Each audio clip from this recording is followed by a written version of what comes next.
Nothing worth doing ever came easy. Treat the word impossible as nothing more than motivation. Never, ever quit. Never quit. Adversity makes you stronger. Don't give in, don't back down, and never stop doing what you know is right. They want to take away my freedom because I will never let them take away your freedoms. They're not coming after me, they're coming after you, and I just happen to be standing in their way.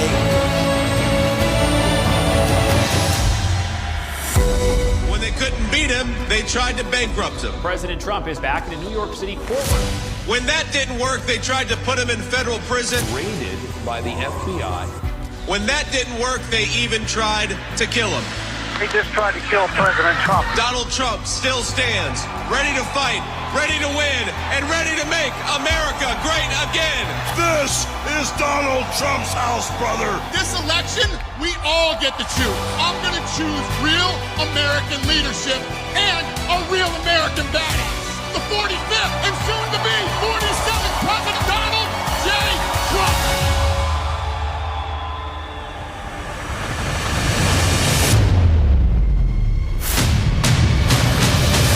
Starting on day one, we will defeat inflation quickly and we will make America affordable again. I will cut your energy costs in half. It's time for the working man and woman to finally catch a break. We are going to bring back the American dream, bigger, better, and stronger than ever before. When I'm back in the White House, we will restore world peace, and it will be again peace through strength. I will launch the largest deportation program in American history.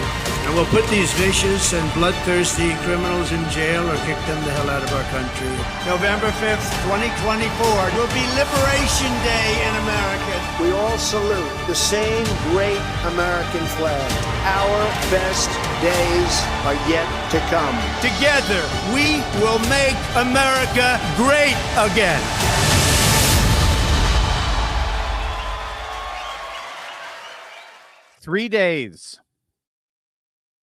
In 3 days, the entire world changes. In 3 days, we are getting our country back. In 3 days, power will once again return to the people. The establishment elites are running panicked. The rats are fleeing the ship as we speak, and a new era of freedom and liberty is about to dawn all across the nation. All because of you. Because of what you did on November the 5th. You rose up and you declared in no uncertain terms to all the world that we Americans are free men, and free men will not be ruled. This is our nation. This is our moment. And in 72 hours, the world will never be the same. Greetings, everyone. It is Live Stream Friday, the last live stream Friday of the bleak Biden winter. As always, I am your host, Dr. Steve, your Patriot Professor, here to celebrate with you the dawn of the new golden age that you made possible back on November the 5th. So make sure to smack that bell and subscribe button. 3 days, my friends, 3 days until we, the people, take back our capital and our country. We have so much to cover here in our final live stream of the Biden nightmare. We've got a jam-packed show. We're already winning, gang. What can I say? We're already winning. We've got peace in the Middle East. Now, the latest is the FBI has officially killed DEI. The diversity, equity, and inclusion nightmare is over in the FBI. We've got Zuckerberg and big tech bending over and kissing the ring We got Democrats absolutely demoralized and dejected and defeated. Wait till you see this article I'm going to share with you. This is a far-left article openly admitting they didn't just lose, they are now completely and totally obliterated, and so much more. I have to begin by giving a huge shout-out, a personal shout-out to each and every one of you. You may have noticed already that our super chats are up and running again. Yo, did you see that? YouTube, I guess this is the golden age. YouTube, I guess they're recognizing that a new era has dawned upon us. Look at this. We're already getting our super chats. Lord Voldemort, God bless you, brother. A new MAGA era has already occurred even before Trump has been inaugurated. They've decided to remonetize us. After a full year of total and complete demonetization, this channel has now once again been remonetized with our, oh, look at that. Thank you, Bridget Denise. Thank you for the super sticker. As you can see with our super chats up and running. Gang, seriously, I gotta give the most heartfelt thanks I possibly can to each and every one of you who stood by us over this past very, very difficult year. Now, many of you, over 5,000 of you joined our Courageous Conservative Club, where you very generously and selflessly and graciously donated a monthly fee to keep this channel going after YouTube pulled the financial rug out from under us. You kept us afloat. You, especially you, the members of the Courageous Conservative Club, all 5,000 of you, you kept us going. And I cannot thank each and every one of you enough. So what can I say? A huge round of applause for our Courageous Conservative Club members, everybody, and just an overall thank you, a very heartfelt thank you to each and every one of you for sticking with us all throughout the past year. So yes, if you'd like to ask me your questions, I will be happy to answer them at the end of our live stream here today. So you could do it by joining our Courageous Conservative Patriots Club, or you can fight.turleytalks.com/join. That is a fellowship of over 5,000 patriots to gather together every week. We do live Q&As and the like, or you could just pop into Super Chat now. Whatever you like, whatever works for you, it will be more appreciated than you know. God bless each and every one of you. Ladies and gentlemen, our long national nightmare that we have endured together these past 4 years is now almost over. Just hours from now, a new springtide of liberty will officially dawn its morning light across the nation. I was thinking about this morning, meditating on what that means, and I was reminded of the great C.S. Lewis and his wonderful work, The Lion, the Witch, and the Wardrobe. If you've ever read that, you remember that Narnia, the land of Narnia, had been taken over by the wicked white witch Jadis, whose evil reign cast a spell over Narnia of a perpetual winter, right? A permafrost that prevented any and all life to blossom forth. There was never any sun. It was always overcast and dreary. And Lewis brilliantly summed this whole condition up with this wonderful line. In Narnia, it was always winter, but never Christmas. The Narnians were trapped in a perpetual, frozen desert of death. And then Aslan comes. Aslan, the great lion, who's an incarnation of the divine force of all that is true and good and beautiful. He comes to Narnia. And the moment he steps into that frozen world, everywhere he goes, it begins to thaw.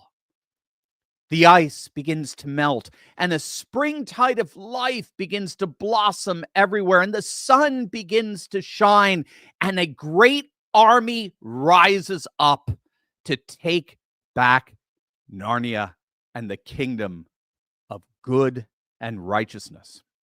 Or think of that wonderful scene. The tide of life and liberty is poised to burst forth and blossom throughout our land after a long, dreary winter of these bleak Biden years. The dreariness of a demonic dementia is about to be replaced by the dynamism of freedom and faith. And it is literally already happening. The winter is thawing. The springtide is blossoming. It's not just peace in the Middle East, which officially goes into effect just hours before Trump takes the oath of office. It's things like this. Did you see this? This just came out today. The FBI has just shut down its DEI office. Fox News is reporting that they can confirm that FBI officials have shut down their Office of Diversity, Equity, and Inclusion ahead of the incoming Trump administration. Of law enforcement and protection has now officially come to an end. It's over. It's over. And if it's over in D.C., it's over everywhere. If DEI is over in D.C., it is over everywhere. You've got to get that. If DEI dies in D.C., it dies everywhere. And this is because DEI is a top-down, neo-feudalized ideological fundamentalism where government officials deputize corporations to do what politicians, being restrained by the will of the voters, simply couldn't politically pull off. So that's why corporate boardrooms have always, corporate boardrooms have been relied upon to shove DEI down our throats as a way of shielding establishment Washington bureaucrats from the wrath of voters. But alas, that wrath has come. And it has come precisely for that establishment. And now DEI is dead in the city of D.C. And if it's dead in D.C., you could be assured at least eventually it will die everywhere. Case in point, take a look at the latest about the reports of Mark Zuckerberg and his about face. Zuckerberg, of course, of Meta, will be co-hosting a black tie event in D.C. following Trump's inauguration to celebrate, those are their words, to celebrate Trump's victory. According to reports, Zuckerberg is partnering with longtime Republican mega donors, as well as a new ambassador to Italy under President Trump, Tilman Fertitta. This comes on the heels of reports that Zuckerberg actually donated $1 million to Trump's inaugural fund. And this after attending, of course, a number of meetings with Trump at Mar-a-Lago, where he was kissing the ring quite publicly. Now, I know the initial reaction from most of you, if not all of you out there, is one of skepticism and cynicism, and absolutely rightly so. I mean, Tim Pool is expressing, he was on Fox, actually. I don't know if you saw Tim on Fox the other day. And that's exactly what he said when he was asked about it. Yeah, well, sure, after Trump wins, it's pretty easy to come out and go, yay, team. It's pretty easy to see why Zuckerberg's having a change of heart, right? You always want to be on the winning team, right? Who remembers the movie Austin Powers? Remember, one of my favorite scenes is when he wakes up after being frozen in ice for decades since the 1960s. Check out what he says and does. This is Commander Gilmore, U.S. Strategic Command, and General Borshevsky, Russian intelligence. Russian intelligence? Are you mad? A lot's happened since you were frozen. The Cold War's over. Well, Finally, those capitalist pigs will pay for their crimes, eh? Hey, comrades, eh? Austin, we won. Oh, groovy, smashing. Yay, capitalism. Yeah. I mean, I wish I had the AI tech. I would have put Mark Zuckerberg's face in there. Yeah, right. Yay, Kamala. Yay, come on. No, Trump won. Oh, go Trump, go Trump. So in 2020, he's all for Biden. He pumps $500 million into turning out the Democrat vote in select swing states, censors any and all news that was damaging to Biden, like the Hunter Biden laptop, right?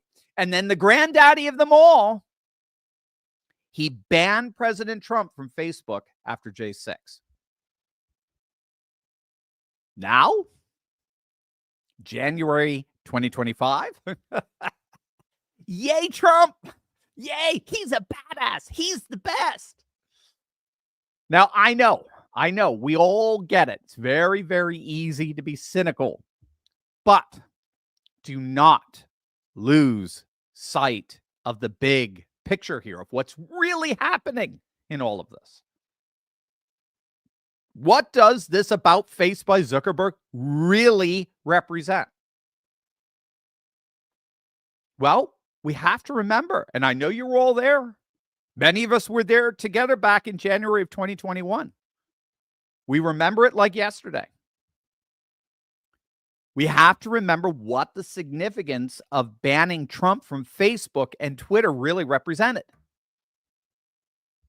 In doing the unthinkable, in banning a sitting president from a major big tech social media outlet, big tech oligarchs like Zuckerberg and at the time Jack Dorsey of Twitter were sending an unmistakable message to all of us in the MAGA movement. You are not in charge. We are. This system, this establishment of billionaire and bureaucrat is more powerful than any president, and it's more powerful than you will ever be. And it's more powerful than anyone you will ever elect to try to take us down. Don't even think you matter. The consent of the governed has effectively been replaced by the decree of the elite. We, the unelected powers that be, have so effectively rigged the system and restructured society that we're not just more powerful than the president. We're so powerful that we can guarantee that an offense like Trump will never, ever happen again. That was the message, the unmistakable message of January 2021. We, the billionaires and the bureaucrats that run the establishment, we are more powerful than the President of the United States, which means that there's absolutely nothing you, the people, can do to stop us and to thwart our rule over your lives. That was the unmistakable message that was sent in January of 2021. And here we are. January 2025. And what's the message now? What's the message that's being sent all over the world as we speak? It's not that Zuckerberg is two-faced or fake or fraud or a coward. Sure, that may be true. It most likely is. It's not that he's an opportunist or a pragmatist. Again, sure, but you're thinking too small. We do not think small on this channel. We are cosmic in our perspective. What, against that pernicious historical backdrop that we all live through, what is the real message being sent with Zuckerberg and everyone kissing the ring? What's the message being sent? We won.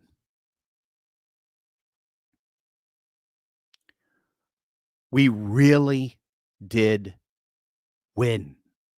And you just have to let that hit you. We really, honestly, unequivocally, hands down, won.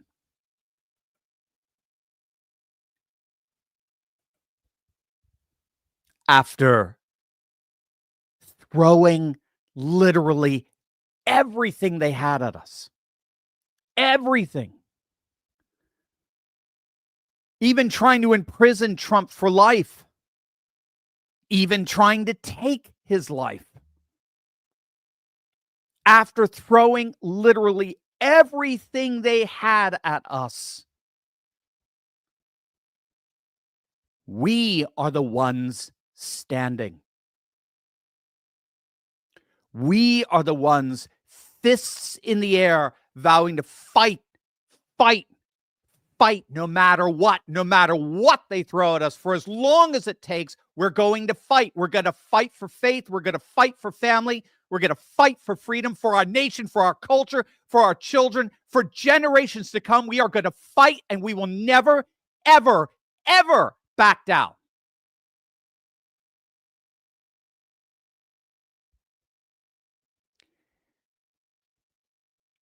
And as it turned out, that menacing, pernicious establishment, the real oligarchy that Biden so feebly attempted to defend, as a result of our unwillingness to ever back down, that menacing establishment collapsed. It imploded. Just like I told you they would, by the way, for 8 years.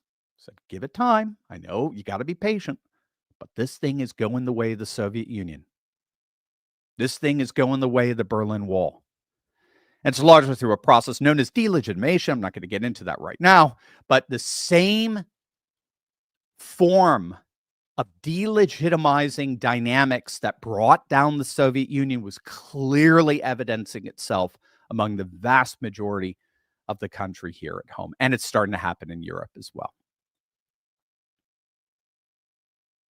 I mean, it's astonishing when the people rise up and no longer want to live under tyrannies. Tyrannies collapse like a house of cards. They literally crumble into dust precisely because the people rise up and stand their ground. And because you did that, we won. We won.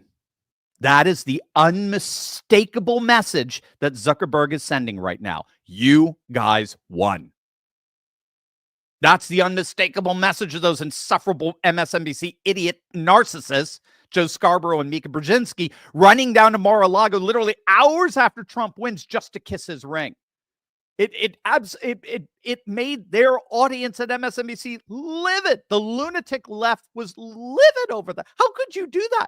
You know why they could do that? Because they recognize they're not idiots. They're narcissists, but they're not idiots. They recognize he won. We won. They lost. And we're not just talking an election.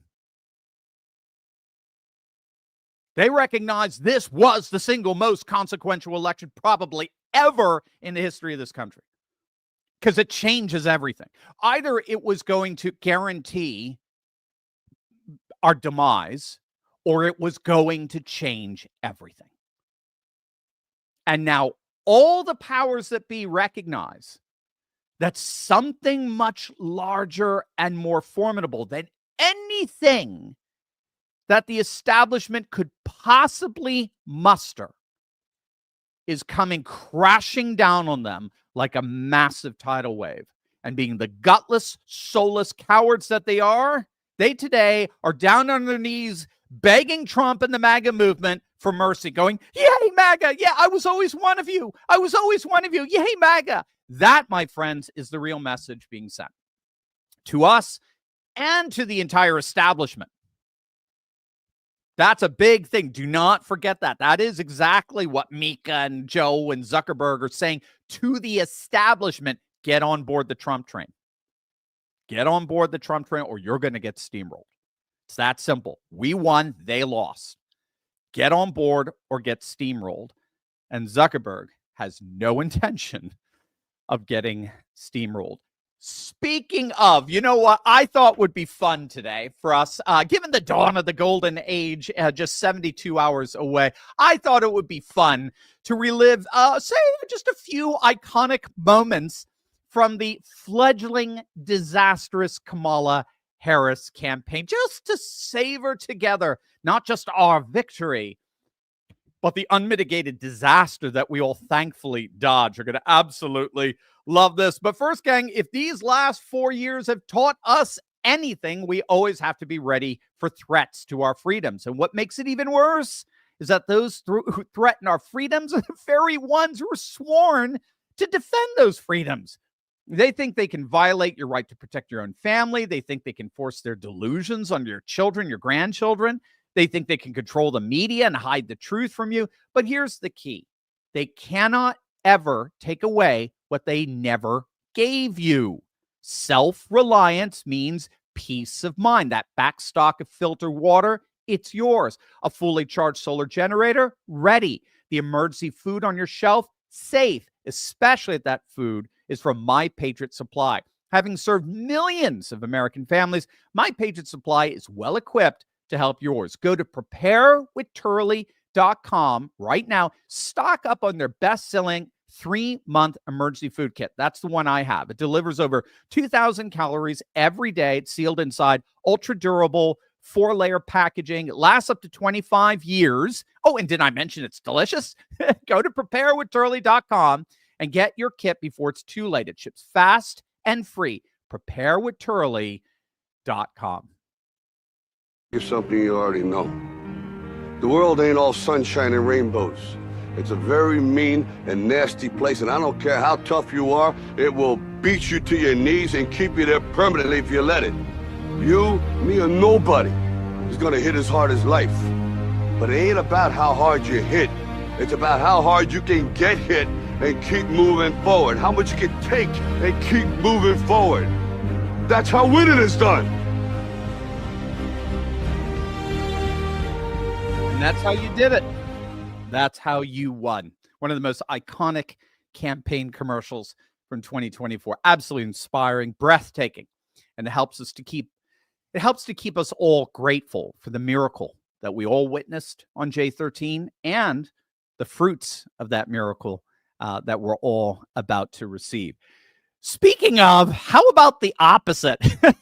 Before we get into how utterly demoralized the Democrats are openly admitting that they are, let's take a little stroll through memory lane, shall we? Recalling some of the more iconic moments of the Kamala Harris campaign. Let's start with my personal favorite.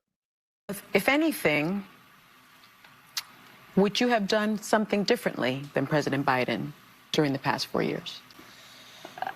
There is not a thing that comes to mind in terms of, and I've been a part of most of the decisions that have had impact.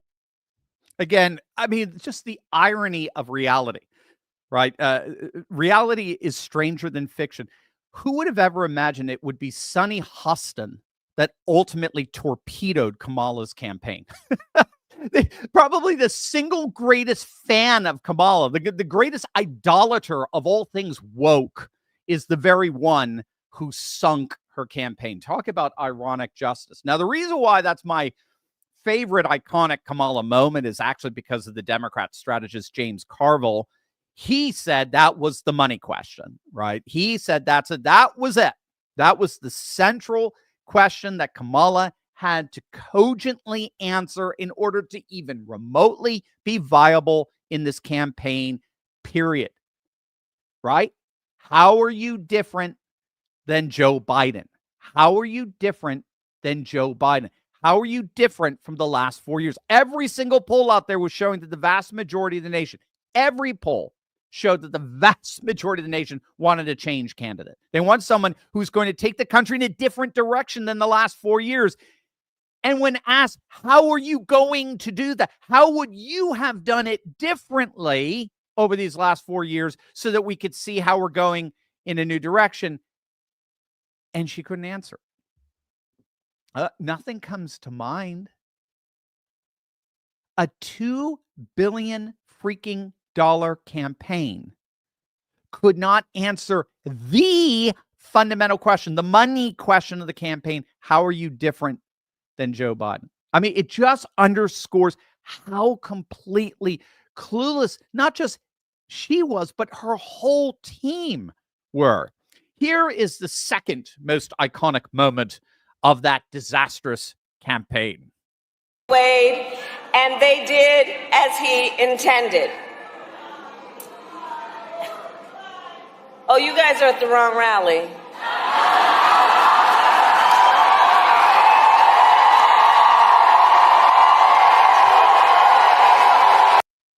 Now, again, here, now I know it's hard to hear. I know many of you know what happened there. It's hard to hear, but you had a group of guys that shouted out, "Jesus is Lord." And she basically told them, not here. Not here, he's not. You're at the wrong rally. Now, we talked in a previous video about how Jimmy Carter actually created the Christian right, the religious right. If you look at the 1976 electoral map, Carter won overwhelmingly Southern Bible Belt states like Texas, Louisiana, Mississippi, Tennessee, his native Georgia, of course. He ran as the first overtly born-again evangelical Christian presidential candidate from the South. But after his inauguration, things quickly turned sour. So at one level, it was something, I mean, everybody was concerned about. You don't have to be an evangelical to be concerned about runaway inflation and stagflation and the OPEC embargo and the subsequent energy crisis. And he clearly seemed to be over his head. He had no solutions.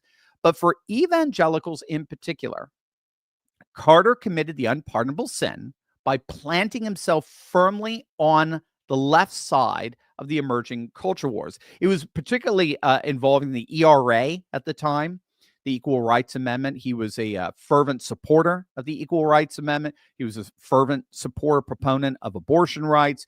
He appointed feminist activists in his administration, such as Sarah Weddington, she was one of the lead attorneys for Jane Roe in the whole Roe v. Wade case that had just happened a few years prior to his presidency. He hired her as an assistant for women's issues in his administration. And she ended up, this Weddington lady, she ended up leading an all-out campaign to get the ERA ratified among the states. And that campaign unleashed a silent giant of evangelical activism led by the one and only Phyllis Schlafly, right of the Eagle Forum. And Schlafly successfully torpedoed the ERA by organizing a mass evangelical resistance against it. And at the same time, Jerry Falwell began to organize a mass resistance against the left-wing activism as a whole that began to pervade the Carter administration. And that's when you saw the rise of the moral majority. And again, at the exact same time, conservative evangelicals successfully took over the Southern Baptist Convention that Carter was a member of. And all of these forces coalesced around the rising Republican presidential nominee, the one and only Ronald Reagan. And so what we saw between 1976 and 1980 was an astonishing political realignment, very similar to what we've seen since 2020 to 2024, that formed what we today call the Christian right or the religious right. Carter's support plummeted among evangelicals. After winning a sound majority in 76, he barely garnered 30% of them in 1980. All the Southern and Bible Belt states flipped to Reagan, and they have never looked back.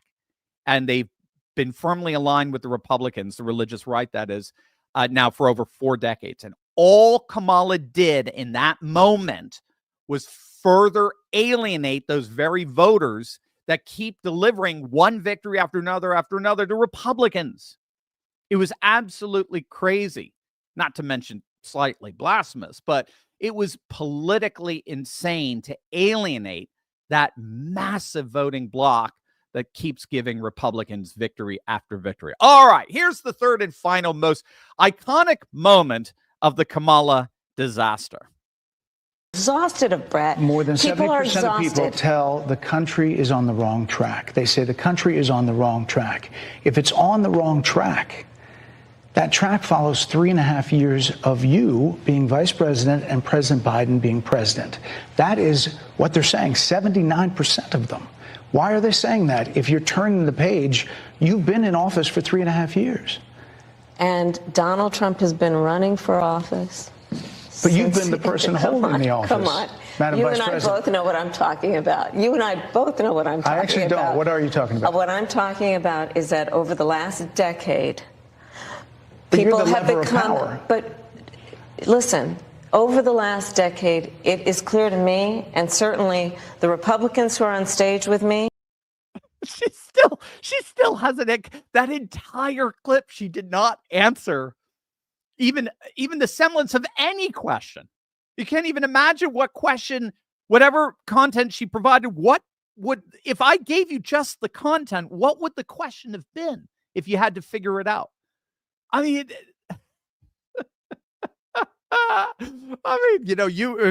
80% of the public thinks the country's on the wrong track. You've been in office for the last 4 years. What do you say? Yeah, well, Donald Trump has also been running for the last, and you could just tell she's like, where am I going to go with this? That, ironically, I have to say, I think that interview, more than just, not the least of which, it put Brett Baer back into good graces with the MAGA crowd.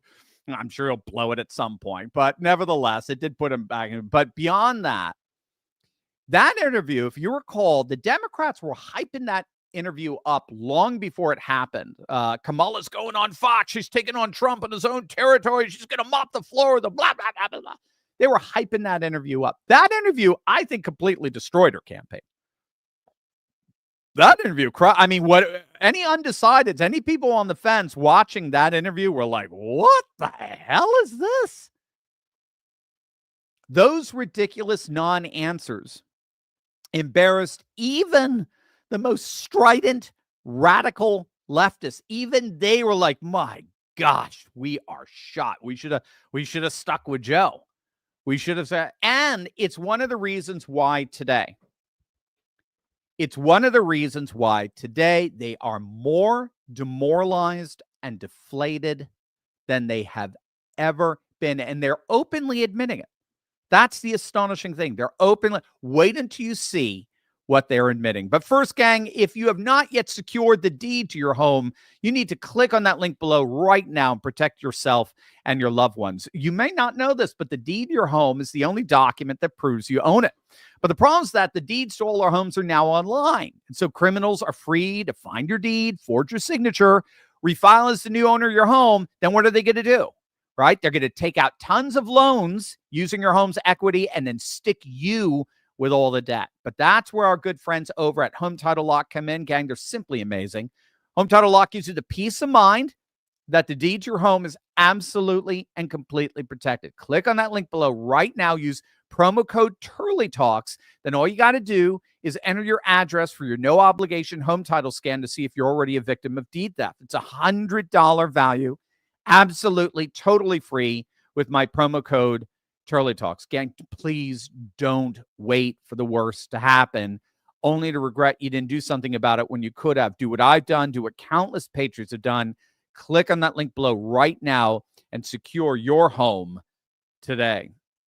All right, Salon.com, an ultra left-wing site that I read each and every day so that you don't have to, has a very interesting piece out today on just how demoralized and demobilized the Democrats have become just 3 days before Trump's inauguration. I mean, it's so interesting because it admits that Trump and the MAGA movement have won the people. It admits that Trump and the MAGA movement have won the people. So what it notes is that, we've been in effect in a populist war since 2016. So remember back in 2016, there were two major populist candidates, Trump on the right, Sanders on the left, right? Bernie, of course, got screwed by the Democrat Party, both in 2016 and in 2020. And a number of his supporters actually, ironically, ended up backing Trump, particularly in 2016. In fact, one of the arguments for why the Democrats went down in defeat was back in 2016, why Hillary lost, was that they lost an inordinate amount of Bernie supporters in the key blue wall states of Wisconsin, Michigan, Pennsylvania that they needed in order to get the margins to win. So the amount of Bernie supporters that defected to Trump made up the margin he needed to defeat Hillary, and that's why they argued. Ironically, in the end, they're screwing Bernie. Came back to Biden in November, and then in 2024, you had all the antics that the Democratic establishment had pulled on RFK. RFK represented a new populist wing. They were the MAHA wing, Make America Healthy Again. And it was against big pharma and big ag, just as much as we're against the deep state. In fact, RFK, too, of course, being in the family of JFK and his own father, he's very suspicious of the deep state and all three-letter agencies as well. Well, the Democrats alienated RFK in the same way they alienated Bernie Sanders. But unlike Bernie Sanders, RFK don't play that way. So he decided instead to join political forces with MAGA and create a unified populist movement. And what this article admits is that Trump and the MAGA movement have officially won the populist wars. You have populism kind of going back and forth on the left and the right, kind of knocking sparks off each other, agreeing somewhere, disagreeing and all. But as of 2024, in that glorious reunification or this realignment of the populist left with the populist right, this article admits Trump pulled off what the Democrats needed to pull off in order to hold on to their base. He won the populist wars. What the article admits is that the populist foundation of the Democrat Party that was established during the FDR years in the New Deal, that populist foundation, rooted in labor, rooted in the working class, the blue-collar voter, has basically imploded. And it's defected. It's defected to the renewed and realigned MAGA and MAHA Republican Party. And so given that the vast majority of the nation feels, I think rightly, like the whole system is rigged against them, they feel like there's an oligarchy in power, right? Joe tried to channel that, but everybody sees him as basically the puppet of the oligarchy. Most people see that the entire system is rigged, so they threw their lot in with this new Trumpian GOP and have largely abandoned the Democrats. And so, according to this article on Salon.com, this is why the Democrats appear so weak and helpless right now, and so resigned to basically just surrendering to MAGA. It's because they've lost their base. Their base is gone. And we're not just talking the working class vote or the union vote. We're talking Latinos. We're talking black men. Gang, we're talking even women. This is the whole Obama coalition just completely unraveling. Think about it. In terms of women, think about it. In light of all the trans hysteria that the woke left has been pushing these last 4 years, which, by the way, ends on Monday, right? We talked about this yesterday or last night on our live stream last night. Trump has already said he'll sign executive orders that ban trans athletes from competing in women's sports, that recognize two genders, only two genders. So-called gender-affirming care for minors is going to be banned, all of that. But with all of that trans hysteria, think about it. What the Democrats did is they inadvertently recast feminists and advocates of women's rights as now far right. And I kid you not. That's not even remotely an exaggeration. Athletes like Riley Gaines, celebrity fitness trainers like Jillian Michaels, they were suddenly branded as far-right extremists. Think about that. Feminism is now far-right. That's how lunatic the woke left became. And so by shifting so radically to the left, the Democrats basically alienated the vast majority of the voting population who believes that the whole system is rigged against them by a tiny minority of oligarchs that have amassed tremendous amount of power and wealth in the hands of very few. all of a sudden, all you needed was a viable populist movement for the political taking. That's it. That's it. The Democrats had moved so far to the left. They left this massive majority behind, alienated, who believed that the entire system was oligarchically rigged against them. So all you needed was a viable populist movement to sweep in, or swoop in, I guess I should say, and gobble them up. And that is exactly what Trump and the new unified MAGA Maha movement did. They swept in and took over the new consensus. And so now, what are the Democrats going to do? They've lost any and all political leverage. It's gone. The legacy media, which was always their dependent go-to amplified cheerleaders, the legacy media is in tatters. Even Joe Biden admitted that in his farewell fiasco. The legacy media is in tatters. Elon Musk and social media as a whole, including now Zuckerberg, basically destroyed them. Their audiences, the legacy media audience, has dwindled into political insignificance. And so the Democrats literally have lost the whole of their political power structure. And as such, according to Salon.com, they're rolling over. They're rolling over. They're basically allowing Trump and the MAGA movement to have and do whatever we want. Now, again, keep in mind, these are woke leftists admitting this, gang. This isn't, quote, wishful thinking. This is the left admitting total and complete defeat. All of this is to say that we're going into January 20th stronger than ever. We won. Let it hit you. Soak it in all weekend. We won. And if that's the case, we're going to get our capital back. We're going to get our country back. And we're going to get our nation's soul back by God's grace for generations to come.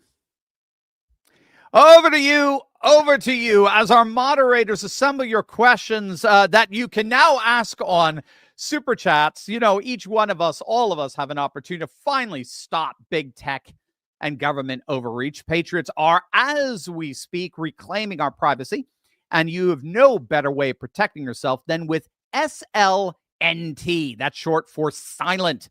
Silent's Faraday products block all incoming and outgoing signals so no one can get their hands on your information. So we're talking from key FOBs to phones and laptops. Just simply place your device, whatever it is, put it inside, close the sleeve, and that's it. You're off the grid. It's that amazing. And you're safeguarded from unauthorized access.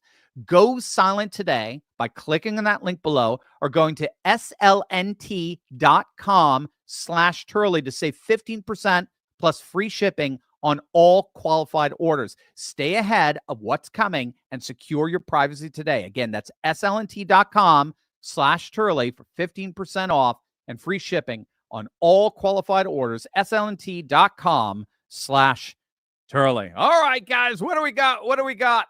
Our final set of questions before the great golden era.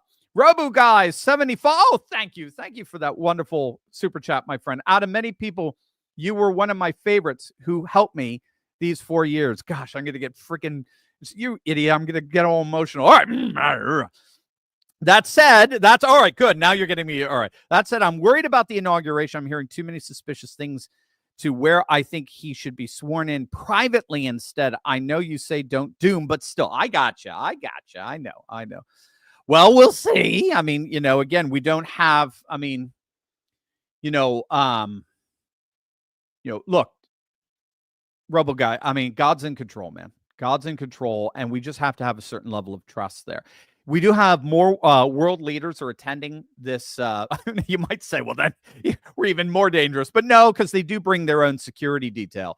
More world leaders are attending this inauguration than ever before. We've never seen that before. Even the vice president of China, the second to Xi, is coming. That's a huge olive branch to Trump. We have the so-called far-right leaders from all throughout Europe are coming. Jair Bolsonaro of Brazil was invited, the former president there, but they're not allowing him to leave his country because their courts are corrupt. So I would just trust the integrity, at least of the international security agencies. They're all working in tandem together to secure this. I'll be there, by the way. We're a whole bunch of us Turley talkers are going down to DC for the inauguration. So, this is just words. We're putting our trust in God, in the Lord, and we're putting our trust in the apparatus that's there to keep world leaders safe. So I think we should be okay. I do. But I'm with you. You never know. So just keep the whole thing always in prayer. Never stop praying. Ryan Dubois, question, Dr. Steve. Do you see that Indiana wants to adopt the Illinois counties? I did see that. That's neat, Ryan. We're reading the same material. That want to leave Illinois. Do you see this being a possibility or just a bunch of talk? Also, I'm really nervous about Inauguration Day. All the past presidents that are not showing up makes me think there's something sinister going to happen. Okay, so I answered the question. I think the past presidents. Biden will be there. And I think the past presidents not showing up are just being petulant little losers. So no, I wouldn't worry about that. That part, I wouldn't use that as your frame of reference.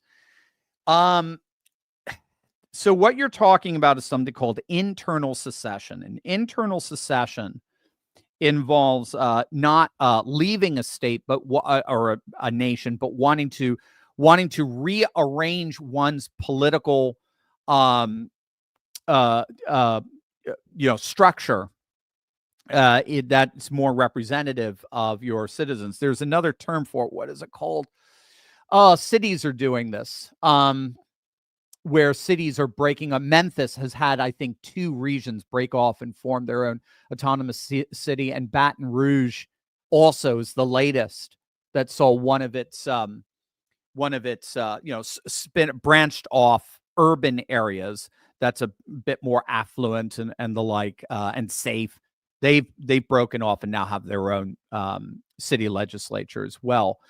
Oh, and I forget, it's not called internal secession. It is something else, and I'll think about when I'm not thinking about it. But it is a particular form of secession that is that's not going away. Now, 2 things will happen. Either we're going to continue to see what we saw in 2024, and that is urban areas moving more and more to the right. That happens, then we don't have to worry about it, because then Clark County, for example, in Illinois, Clark County is going to start to align more with the other counties, or Multnomah County in Oregon is going to start aligning with the rural areas there. So you don't have to do it. But until then, it's forcing the issue. And that's what I like about what the Indiana legislature is doing. It's forcing the issue, just like, by the way, the Idaho legislature did with the easternmost counties in Oregon.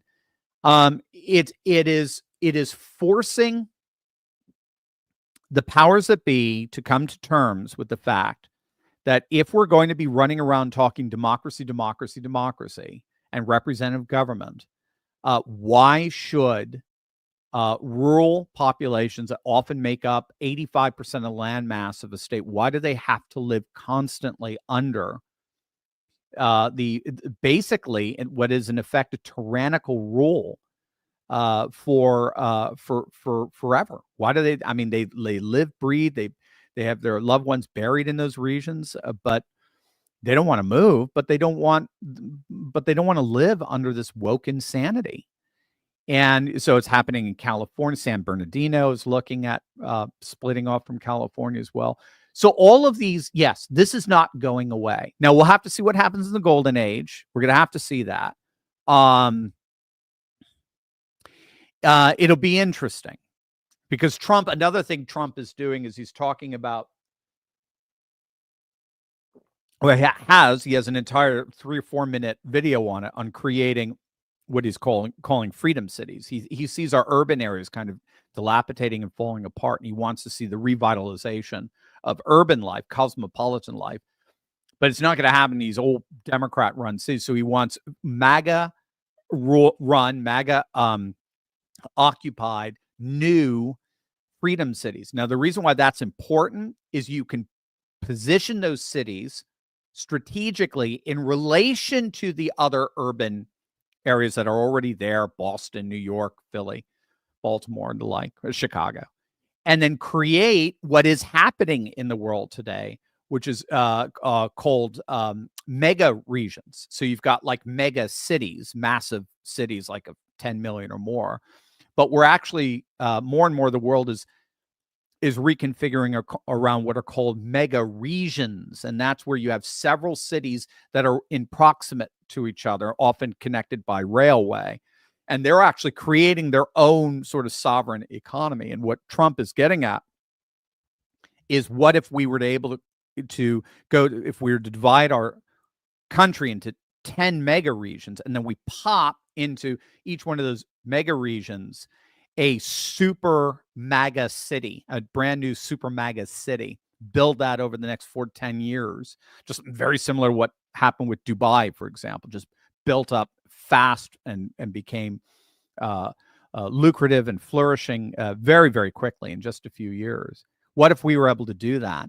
Will that have the capacity to be able to then shift the dynamism, the political dynamism, as well as economic and social and cultural dynamism in the cities, the older kind of rotting Democrat cities that this new MAGA city would be connected to in these mega regions? So it's basically like trying to put a MAGA transmitter in the midst of a region and try to kind of revitalize it and get the citizens to move away from this old, dilapidated, dying, degenerating Democrat rule. So there's a lot of things we could see happen. But until then, yes, it is a very real possibility. Maria, Steve, do you mean annex? No, it's not. So that's a great question. I guess it is a kind of annexation in terms of a state, but no, I'll just have to look at it. I don't have my computer. Can you believe it? I don't have my computers up in my office upstairs. I'll have to look it up. I can't believe I can't remember. But it is a form of secession from a city, or from a city jurisdiction or state jurisdiction, to either form a separate city, separate state, or to align itself with a more like-minded political structure. Terry, question: SCOTUS is now decided, but all but unanimous, to uphold the TikTok ban law. Technically, the deadline is January 19th, but Biden said he'd leave things alone for Trump to handle. Can he do that? And if he can, how do you expect Trump to handle it? Great question. I think he can. I mean, I think the Supreme Court just basically said everything that constitutionally and legally had to be in place in order for that ban to take place has occurred, and therefore it's not their place to strike it down.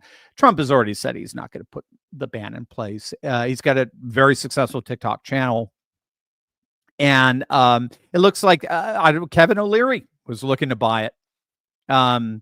Again, I think Trump is looking to expand the social media platforms, not contract them.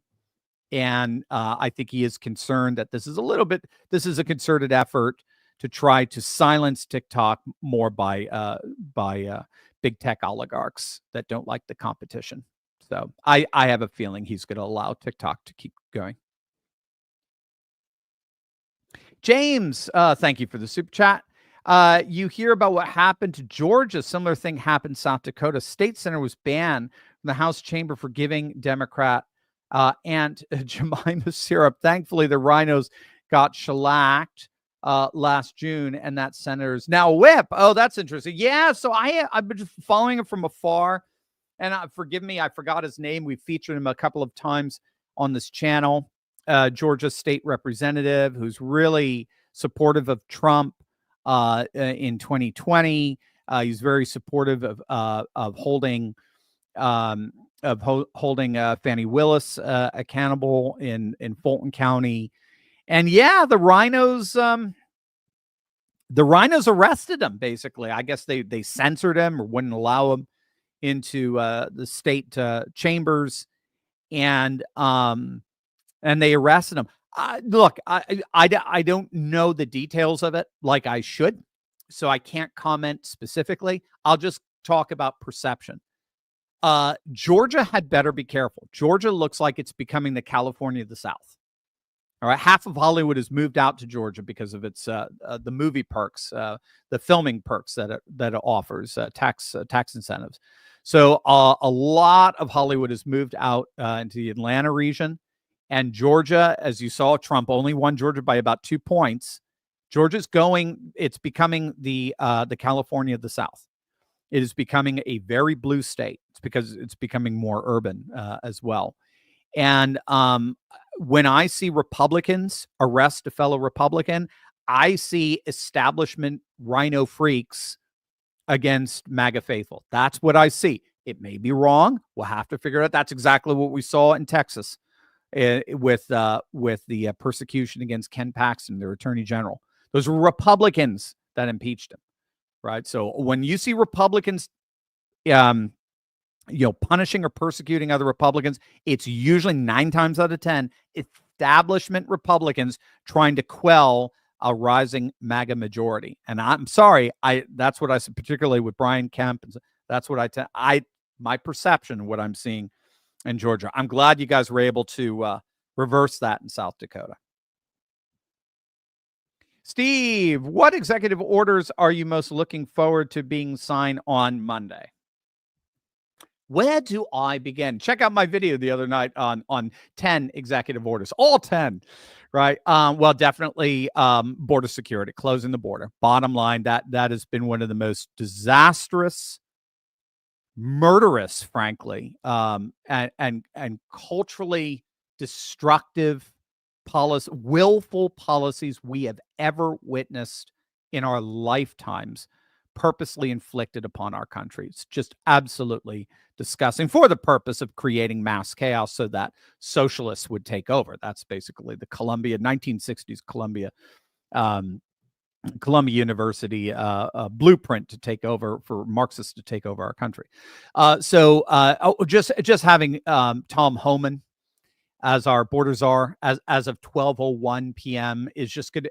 You'll just feel it. By the time you lay your head to sleep that night, you'll just feel like that it's just a new country with Tom, who I always say, if he were alive in the 10th century, he'd be like a Viking skull crusher, So I can't wait for the border security. I can't wait for the wall to start going up. Can't wait for the orders to come out for the mass deportations. Obviously, that's where Tom comes in. Can't wait for drill baby drill. That's huge for me. Energy independence, I think, is absolutely essential just for us as a nation. But if we really, Trump does appear to want to be a civilization state. He wants to turn MAGA into a civilizationalist movement. We're going to have to establish our own world within the world, our own geographic sphere, where we're basically self-sufficient. We're sovereign. We're not dependent on any other country. I'm really excited. I don't know if he's going to do the Department of External Revenue Service for the tariffs, but I think that's a great idea. It's really exciting. He did say he's doing some crypto executive orders on day one to what is it? It's no longer is going to be it have to be filed as a liability on balance sheets if any companies keep some of their reserves in crypto. They used to have to file that as a liability. That's not anymore. Now they can do it. They're not going to be penalized at all. What else? I'm very excited about the sanity EOs that he's going to sign. Sorry, I'm just going to say, no longer, hopefully we're not going to have to deal with trans athletes in women's sports anymore. We're not going to deal with gender affirming care for minors. That's going to be all gone. Oh, I know I'm going to be missing some. Where am I forgetting? What am I forgetting? He's supposed to do a nice EO for all the auto workers in Michigan for making. Oh, he's going to retract. I'm going to be so excited for him to just completely wipe away every single one of Biden's EOs. So from a negative vantage point, that those were all positive. This is a negative one, just getting rid of all of Biden's EO absurdity. Banning DEI, that's gone. That'll be done. I mean, it's morning in America all over again. So there you go. I mean, I could probably rattle off some more, but he's supposed to do 100. That was what Stephen Miller, if I recall, was talking about. 100. They're calling it the shock and awe. The first 100 days are shock and awe, and it starts on day one with absolute just pedal to the metal EOs. It's very exciting. Janine, super sticker. Thank you, Janine. Very kind of you. Thank you. Kelly Williams, most of my spare is going to North Carolina and Tennessee, but here you go. Thank you, Kelly. Very, very kind of you. Thank you very much. Yeah, it's so wonderful. Again, I can't thank you guys. Love your stream. Thank you, Tom. I can't thank you guys enough again for sticking with us this whole year.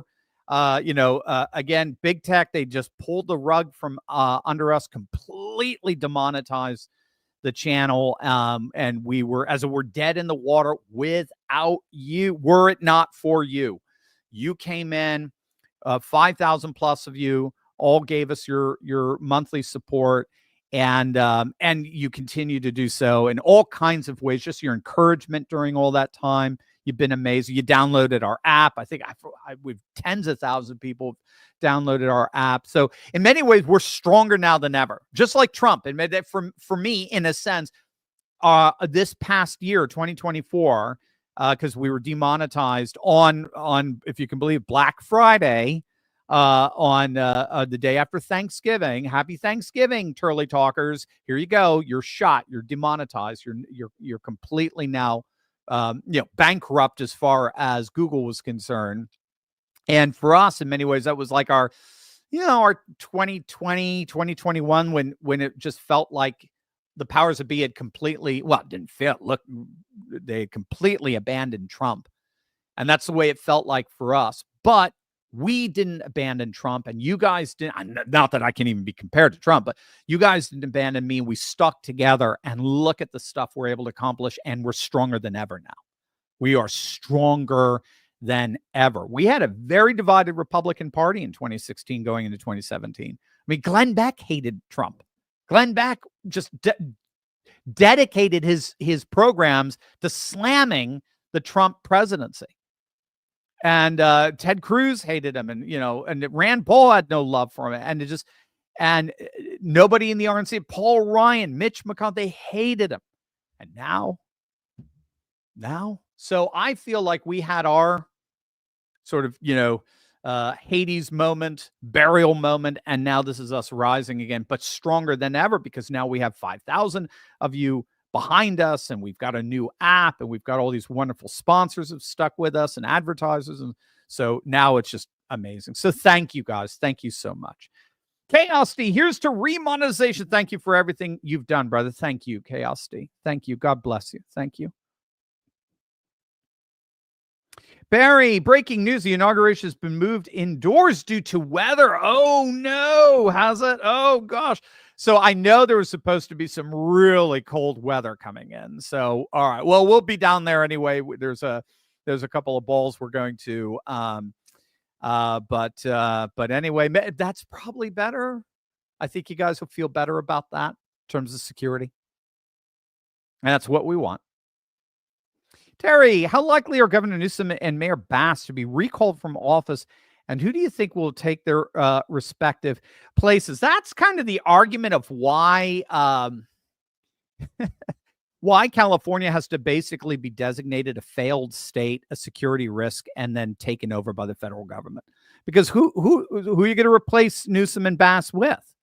Just more woke lunatics, probably woke lunatics that make them look competent and conservative. So that's a good question. And I don't know the answer, but I don't think there's a good one for either one. I mean, LA had a great, I'm forgetting who the Republican was, or who the Republican was who was running for LA mayor. They actually got in a pretty good, if I recall, attorney general, not attorney general. Who's the one that Soros is constantly trying to replace? I'll think about what I'm thinking about. But they got he was a Republican, but is now instead an independent, and he got elected because and he was able to defeat their incumbent, not attorney general, what are prosecutors, district attorney. That's it. I'm getting all my terms mixed up. Their district attorney got replaced in LA, if I recall, and it just happened in San Francisco as well. So it can happen. There is hope, and California is clearly rising. It's clearly moving to the right. The question is, can we get it to go now within the next few months?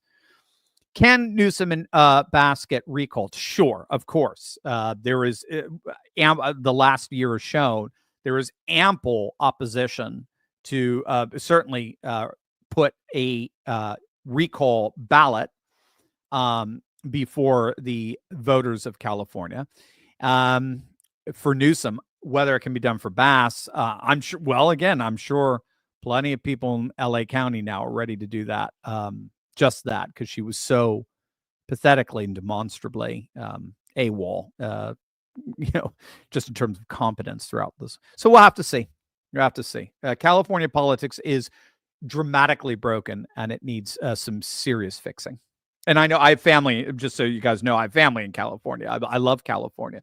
My mom's from the Bay Area. My grandparents were born, raised, married, and buried in San Francisco. Always loved going out to San Francisco. I grew up in Connecticut. I always loved going into San Francisco. I've never been, to this day, I have never been to Disney World. I've only been to Disneyland in LA. And I just love it. I just love the region. My sister, she did an internship out there in San Jose. So, I love California. It's one of the most beautiful places on earth, as Trump would say. And they are literally burning it. They are literally and metaphorically burning it to smithereens. Ooh, I can't read that. Presvelger. I think I'm saying that right, but thank you for that little Scandinavian flair there. God bless you. Thanks, Kimberly, for the super sticker. Thank you, guys. Thank you so much. Thanks for sticking with us. Vaughn Cassidy, freedom. Amen, Vaughn. Freedom. Thank you, sir. Thank you for that gift. And Bull God, some euros. Thank you, sir. Testing. Dengus seems to be working. Yes, it is working. It is working. Kula, Dr. Steve, if Russia and China are looking to set themselves up to be the center of their civilizational sphere, while the U.S. is looking to reassert ourselves in North America, who do you think is going to be the European sphere? Very good question. Very good question. Well, there's three answers to that, actually. So one, and Macron, not the way we would want it, but Macron is already talking this way. He's already talking that Europe has to think of itself more civilizationally rather than nationally. Of course, you could see why he would be saying that, because he's got his own nationalist problems nipping at his heels via Marine Le Pen and National Rally and Eric Zemmour and just a rising French right. But nevertheless, he would argue that the European Union is a model for how civilizationalism and a civilizationalist state, as it were, could function in Europe. That's not getting a lot of support, to say the least, by anyone, either on the left or the right. But that would be the most obvious low-hanging fruit way of doing it. We already have a civilizational state. It's called Brussels, European Parliament. Let's just go with that. The second one would be more the rise of the MAGA movements happening all over Europe, successfully taking over their governments. Geert Wilders in the Netherlands, Giorgia Meloni in Italy, Marine Le Pen, Nigel Farage. I know he's not part of the EU, but in the UK, but still part of the continent, as it were, I guess, British Isles. Jimmy Åkesson and what he's been able to with the Sweden Democrats. The new Austria Freedom Party coming to power probably in the next week or two. First time Austria has seen a nationalist populist party take over. They won their national elections. The AfD, Alice Fidel, and the Alternative for Deutschland that Elon Musk has been platforming, putting, of course, Viktor Orban in Hungary. They all come to power. They all and Europe now becomes a fully civilizationalist populist continent. Okay, how do they work that out? Well, they may be able to work it out in terms of like their own individual spheres, like the Visegrad Four, which is Hungary, Poland, the Czech Republic, and Slovakia. And Austria Austria has a foot in the Visegrad world, but Austria is still very, very German. And by the way, Germany tends to go the way of Austria. So if Austria goes to the right, they tend to pull German politics to the right via Bavaria, which is very interesting dynamic there. But you may end up seeing sort of alliances like Central European alliances, Eastern European alliances, Western European alliances that kind of work together in some kind of civilizationalist council, as it were. Or they may even decide to kind of hook up with the Anglosphere and the North American civilizational world. So that's a second possibility. So you've got the first is just the EU is a de facto civilization state. That's what Macron is arguing. The second is the civilizationalist populists come to power and either they form their own civilizationalist union in some way, shape, or form, or they even possibly hook up a little bit with the North American civilizationalist world, because classically our heritage is Europe in terms of the majority of America. But there is a third one. It's the most ambitious one. It's the one that was put forward by Guillaume Fay. I interviewed Konstantin von Hofmeister yesterday on our live stream. I think we recast it today just on its own interview.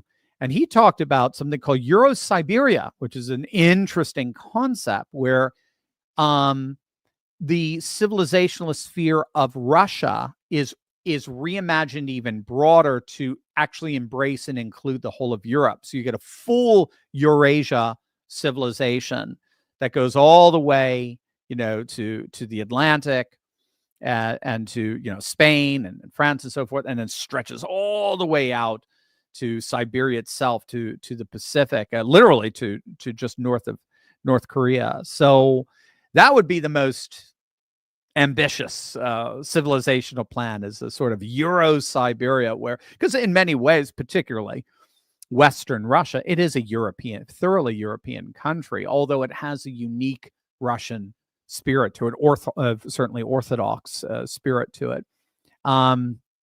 But nevertheless, those are sort of your three options, and that's where the European sphere, it's a bit ambiguous right now where it would fit into the mix. Europe is rebuilding in many respects. It was, for lack of a better term, it was conquered after 1945. The United States took Europe over, and of course the Soviet Union, the Warsaw Pact, took over Eastern Europe.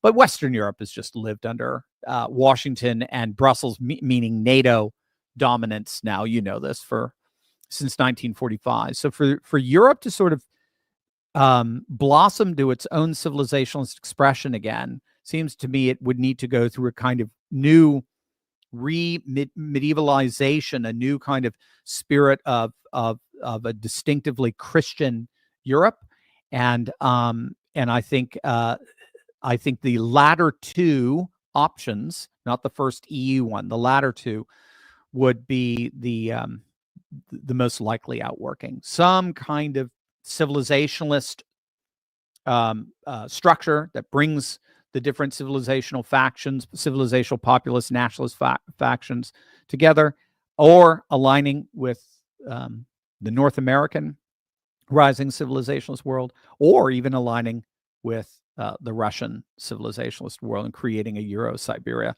as Guillaume Faye had envisioned. So those are that's kind of what we're imagining. It'll be, so for me, we kind of take that theoretical, imaginative level, and then we use that as what's called a heuristic. I use that as a way of trying to analyze the developments in Europe to see where are they going. Where are they going? Are they moving to Brussels? Are they moving away from Brussels? If they're moving away from Brussels, are we seeing sort of an internationalization of the nationalist right? Are they starting to create their own organizations? Which they are. Okay, well then that sounds like it's option 2. And are they starting to talk to Russia a little bit? Well, some are. Georgescu, Kalin Georgescu in Romania, the Romanian courts were and the establishment was way too nervous of how comfortable he was with Russia, so they shut down their election. He was going to win as president of Romania, and they shut it down. They basically shut it. He was on his way to winning. He won the first round. He was going to win the second round, so they just declared the election null and void because democracy, right? So some would be more prone to that Euro-Siberia structure, but others might be more prone to saying, no, let's. We've had a pretty good relationship with the United States, or with sort of this North American civilizationalism. Let's stick with that, but with our own unique European sovereignty, which I'm all for. I want to see Europe flourish. I think the world is better the more we have a flourishing civilizational Europe. So there you go. Thank you for that question. It's a great question. Bird, hello, Dr. Steve. Last Monday, you had a question about moving the IRS to Nome. What do you think what would happen if Trump gets Greenland? I love it. And moves those 80,000 agents to Nuke. I would love it. I would imagine that. You could work for the IRS, but you got to live. Am I saying it right? Nuke or Nook? Yeah, but you got to live in Greenland. Love it. Absolutely love it. And he's going to get Greenland. He is absolutely determined to get it. Wonderful. Kevin, Newscomb has been recalled before. Hopefully enough of the people who continue to vote Dem or die have been shifted due to the incompetence of the politicians, and a lot have. They have. Dr. Steve, what are your thoughts on the political control in California over swinging the vote as they see fit? Newscomb could lose again and just slip right back into the position, right, with so much of the just the machine corruption that they've built. I'm assuming, what are your thoughts on the political control in California over swinging the vote as they see fit? I'm not sure I understand the question, Kevin. What are your thoughts on the political control in California over swinging the vote as they see fit? I'm not sure. Again, I think the bottom line is Trump could get really, really bold and basically say, we're taking over California. we're putting it on federal control. We're taking over Sacramento. You guys are nuts. You're a national security threat. And we're taking you over. It's kind of, a Tom Homan sort of, you stand in our way, F around and find out, basically. So that's one option. That'd be very bold, no question. Unprecedented in many ways. The second option is to just wait for California to continue to fulfill the trajectory it's already on, which is a movement to the right. And it is happening all over California. The map is turning red. But it is so freaking corrupt. How do we rely on a suspicious system or a suspect system to affect the change that would end up destroying that system? Obviously, the system's not going to allow it. Well, we were successful here. We were successful in our national election, November 5th. Again, same logic there. And we were successful by becoming too big to rig. And now you're just seeing the I mean, you're seeing literal critical mass. I mean, it is just absolute tidal wave now of MAGA, of a MAGA nation rising up here, and MAGA policies coming in. The Democrats are just completely powerless to stop it. And we may have to wait for California to reach that level. The very fact that the second largest city in the nation is going through this, what I think is very clear political realignment right now, bodes very well for that. But it's going to be tricky because they, and so maybe it's a combo. Maybe it's a combo. It is a combo of the trajectory in California moving to the right that we're already seeing, this trend that just got exacerbated by the fires, working in tandem with the federal government putting massive pressure on Sacramento to get their, dung together, as it were, and holding them accountable and their elections and so forth. Remember, one of the things Trump wants to do is mandate voter ID. That's going to be huge.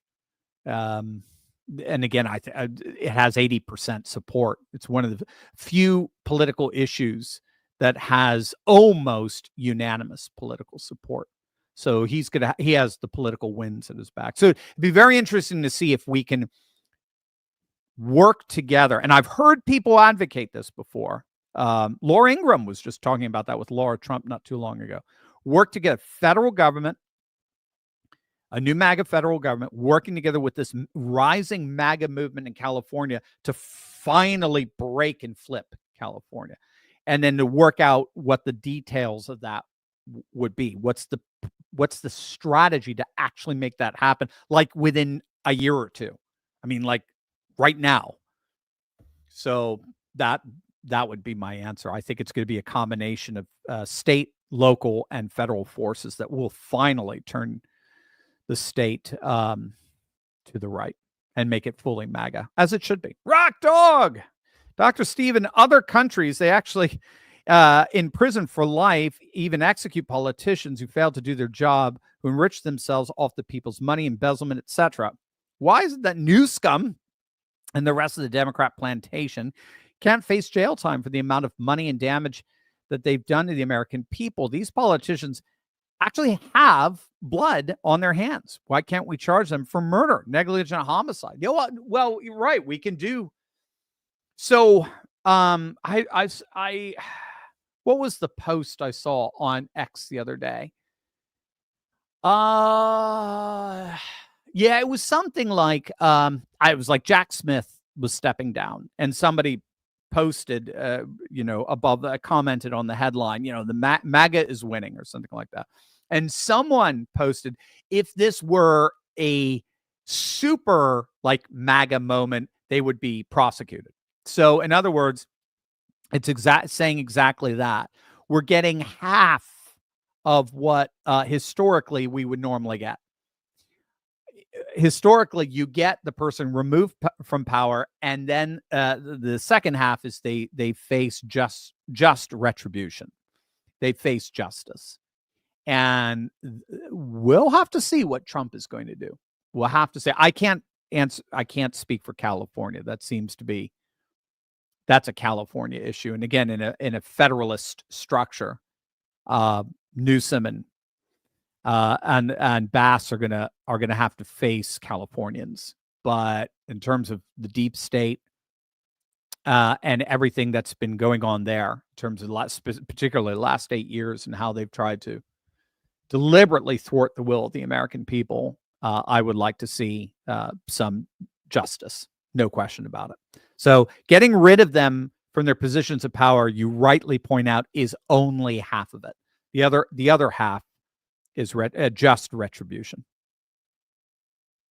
Missy, do you think Steve Bannon's attack on Elon and left suddenly following it with their oligarchy stuff is going to cause people to flip and distrust Doge? No, I don't.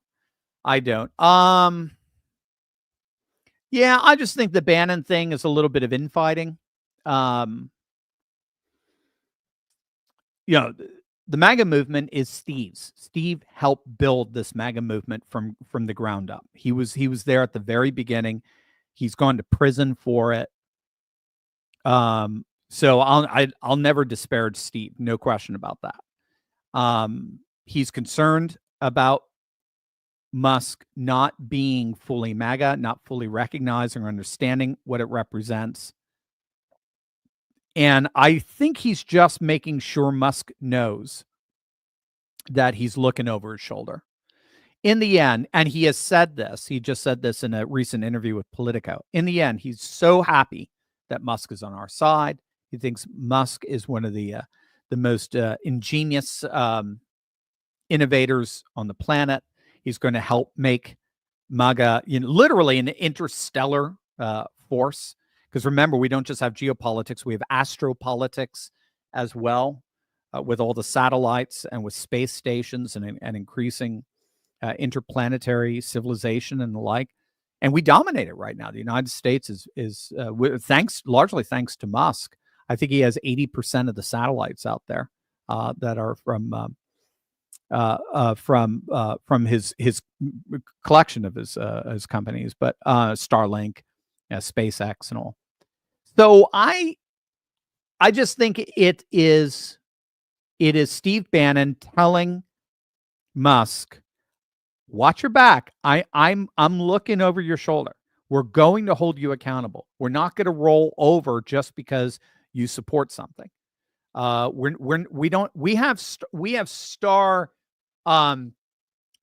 are enamored by celebrity, but the celebrity of America. We want America to succeed. And if you're with us on that, great.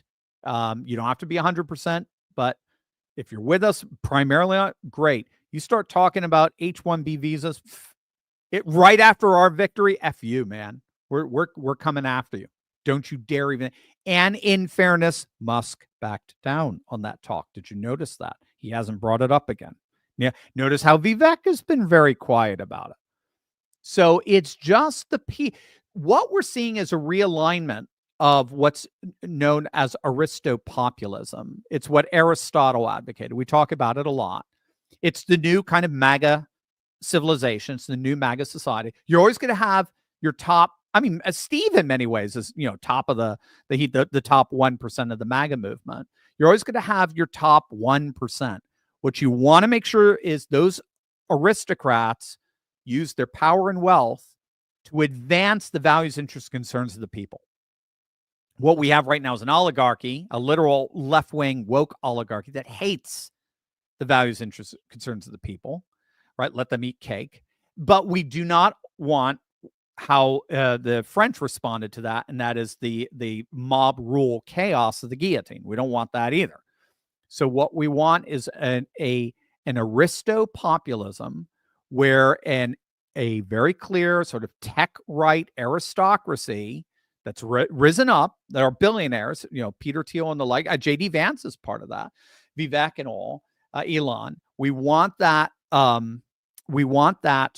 new aristocratic class to be thoroughly nationalist populist so that they use their power and their wealth to enact and realize the values, interests, concerns of the people.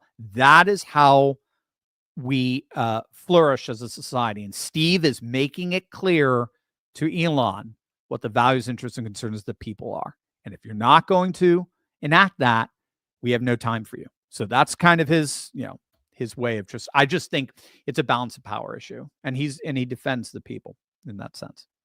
That's what I think is going on. ROT Corp, hope Dr. Turley gets some payback from YouTube. I'm not holding my breath, ROT Corp. What is it? Trump would say success is our revenge. Success, and we're all together on this. You guys have helped us so much.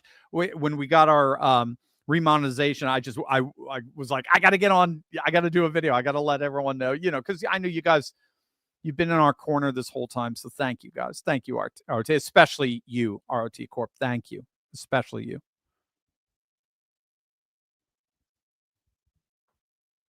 Rock Dog, Dr. Steve, new scums, pearls of stupidity on Meet the Depressed with the green screen. Make it appear he's being interviewed in the front of a burned house is proof of how fake the drive-by media and the Democrat plantation really are. When will Trump's SEC punish these liars? Well, we'll see. Again, that's some of the retributive justice that should be starting as of 12:01 on Monday. Jill, thank you for that super sticker. Thank you, Jill. Very kind of you. Nathan, to better days ahead. Thank you, Nathan. God bless you. Onward and upward. The golden age is here. Thank you, Nathan. Michael, we celebrate the new domination of MAGA that we see overflowing everywhere, even here on YouTube. It is. It's happening. I think it is. It's happening. I've got word. I won't say how or where or what. I got word that the inner sanctum of YouTube and Google were both very, very concerned about November the 5th. And they're very worried of some possible retribution coming upon them. One of the videos that we got banned, that we got deleted by YouTube, was a video we did when I was on the American Freedom Tour. Do you remember that? When was that? 22? I think it was 21, 22. Yeah, more or less. Yeah, 21, 22. Because I remember I was talking about one of the speeches I did talked about the success of Glenn Youngkin and how we can reproduce that in other states in Virginia. And President Trump was on the stage. I got to speak right after him. Not fun. Right after he speaks, the whole place is filled, and then he leaves. And here comes Dr. Turley. It's really fun. It's not that fun talking to half your audience with their backs turned to you going out the door. It's like, bye. But we had a live stream of one of his speeches, and YouTube deleted it. YouTube deleted it because he brought up the 2020 election. And so YouTube just basically censored any alternative conception of what was, objectively speaking, the single most unprecedented election ever. We've never had something like this. 70% of the vote was mail-in. We've never done that before. So, and the Carter Commission years earlier had as part of their recommendations had concluded, based on their study, that vote by mail was the least secured form of voting. So, I mean, and that's, in the end, Trump, that was his thing. So it looks like they've changed their tune. I hope they have. Again, welcome to the party. No hard feelings. But it was rough. All of that, having to dance around and tiptoe around all of these issues that always favored the left. It always favored one party. It was clearly partisan. It's good to see that's over. So thank you, Michael. Margaret, Jesus for Donald J. Trump. I think that's exactly what J the 13th was. I think we all saw in Butler a very clear divine intervention and miracle for our dear president. Thank you, Margaret. Rock Dog, Trump Maximus returns Monday. Absolutely. Trump Maximus it is. I love it. Trumpus Maximus. I missed that. Trumpus Maximus. Mystic Tom, we stand at the threshold of a new age where freedom is not a dream, but a living reality for all. Martin Luther King Jr. Gorgeous. Beautiful. One more time. We stand at the threshold of a new age where freedom is not a dream, but a living reality for all. Breathe the free air. Amen. Nilo, thank you for the super chat. Thank you so much, Nilo. Gerald, super sticker. Thank you, sir. Very kind of you. Thank you. Rock Dog, Dr. Steve, the leftard meltdowns over people performing or going to the inauguration to me is further proof the average leftist is lower than amoeba's IQ, I'm assuming. With that, can we, the Turley Nation, offer $1 to buy MSNBC and put Rogan, Tucker, you and Alex Jones on there in 2025? LOL. All right, sounds good. Sign us up. That sounds good. Yeah. I mean, again, it's funny. curated content seems to be the wave of the future. But yeah, there is something about just having a channel that you can go to that just kind of just streams out 24/7 content that you could just sit back and soak in from content creators that you trust. Yeah, that would be a great thing to do as well.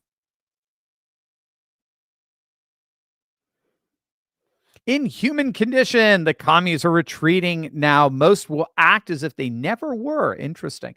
Remember, people are quick to forget and forgive. The commies will be back in force. Never forget what they did to us. Yeah, I agree with you. I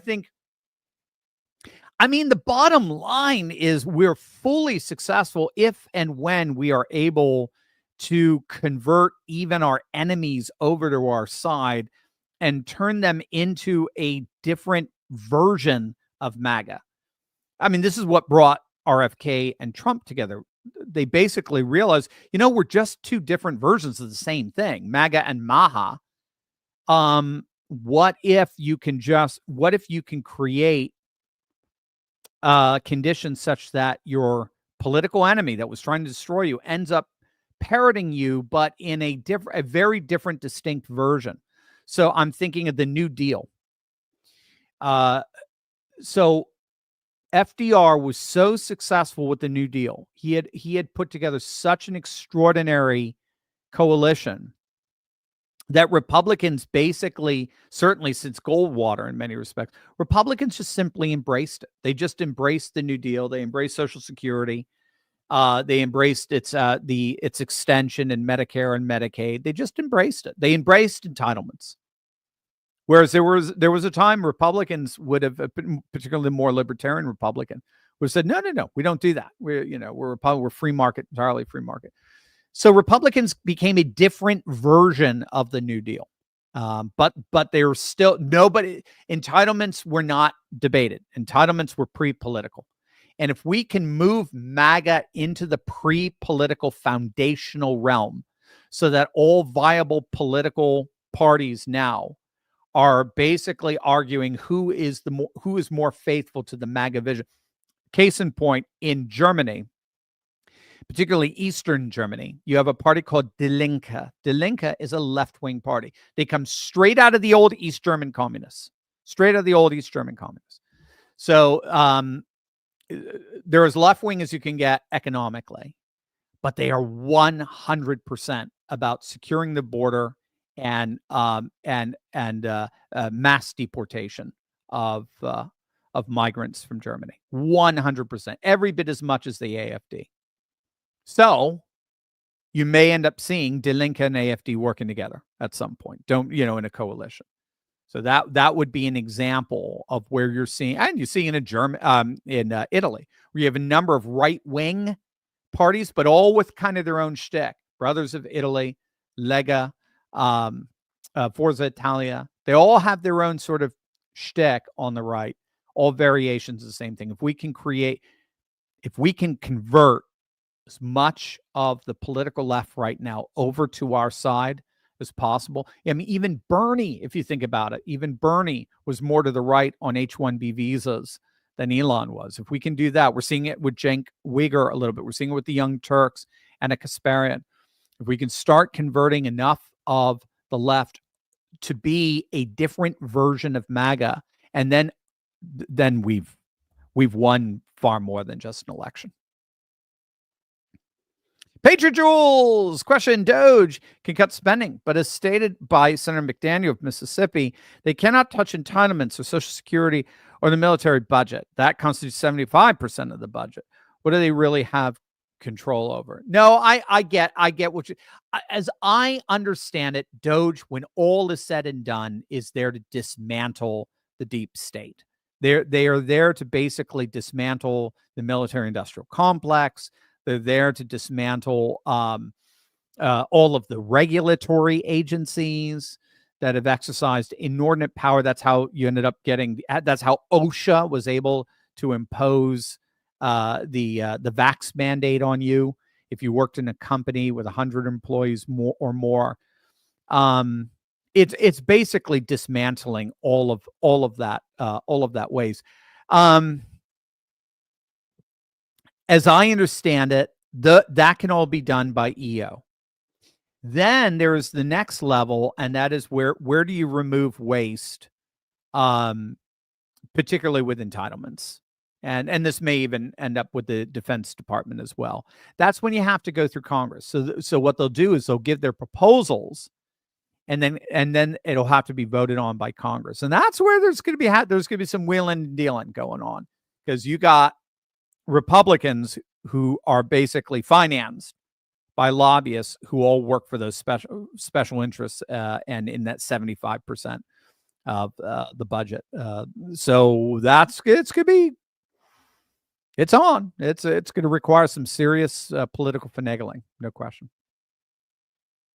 RT Corp, Dr. Turley finally got around to watching your video with Abdullah Nassif last night. I guess you can only imagine how much I was frothing in the mouth when you started talking about, oh, that's right, Ripple and RXP and HBR, XLM. Disclaimer, invest at your own risk. Absolutely, RT Corp. But yes, crypto is the future. There's no question about that at this point. It is beyond now a matter of debate. Yeah, and you're noticing it. You're seeing it on CNBC.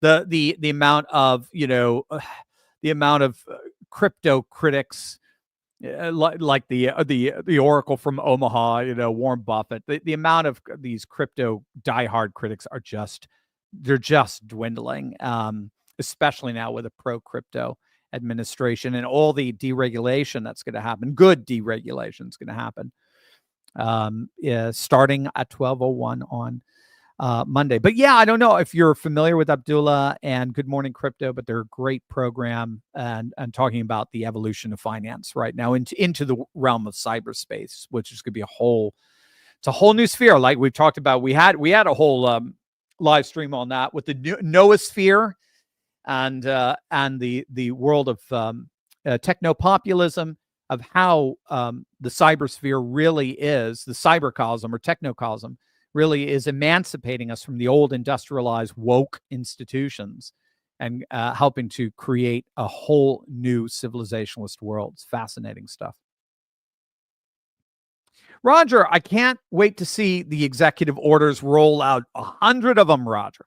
Think about that. 100. Can you imagine his desk with just these two piles of executive orders, and he's just going to be smiling, because they've already been written. That's what Stephen Miller is talking about. They've already been written, and it's going to be shock and awe.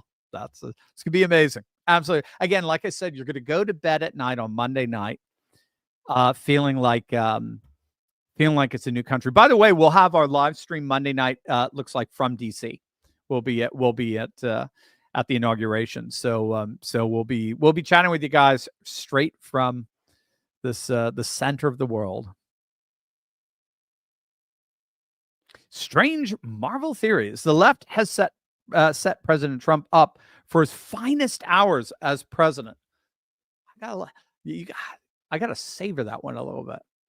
The left, unknowingly, right, inadvertently, has set President Trump up for his finest hours as president. That's so cool, the way you put that.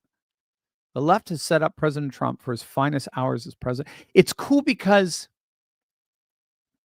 it's a very Rocky thing, isn't it? Like with the quick little 30-second ad we had. Life is going to beat you to an effing pulp. Life is rough in a fallen world, right? This is Adam's lament, as we say in theology. Life is going to beat you to, and you become who you are based on your ability to rise up and get back up and take whatever it delivers against you and to rise above it. And we do not become, this is an ancient theodicy of why we have evil in the world. You do not become who you are apart from standing up to that adversity. That is cool stuff, Strange Marvel. That is cool stuff. The left has set President Trump up for his finest hours as president. I love it because he's so much stronger than he was in 2016, his first term. Brilliant, brilliant, brilliant.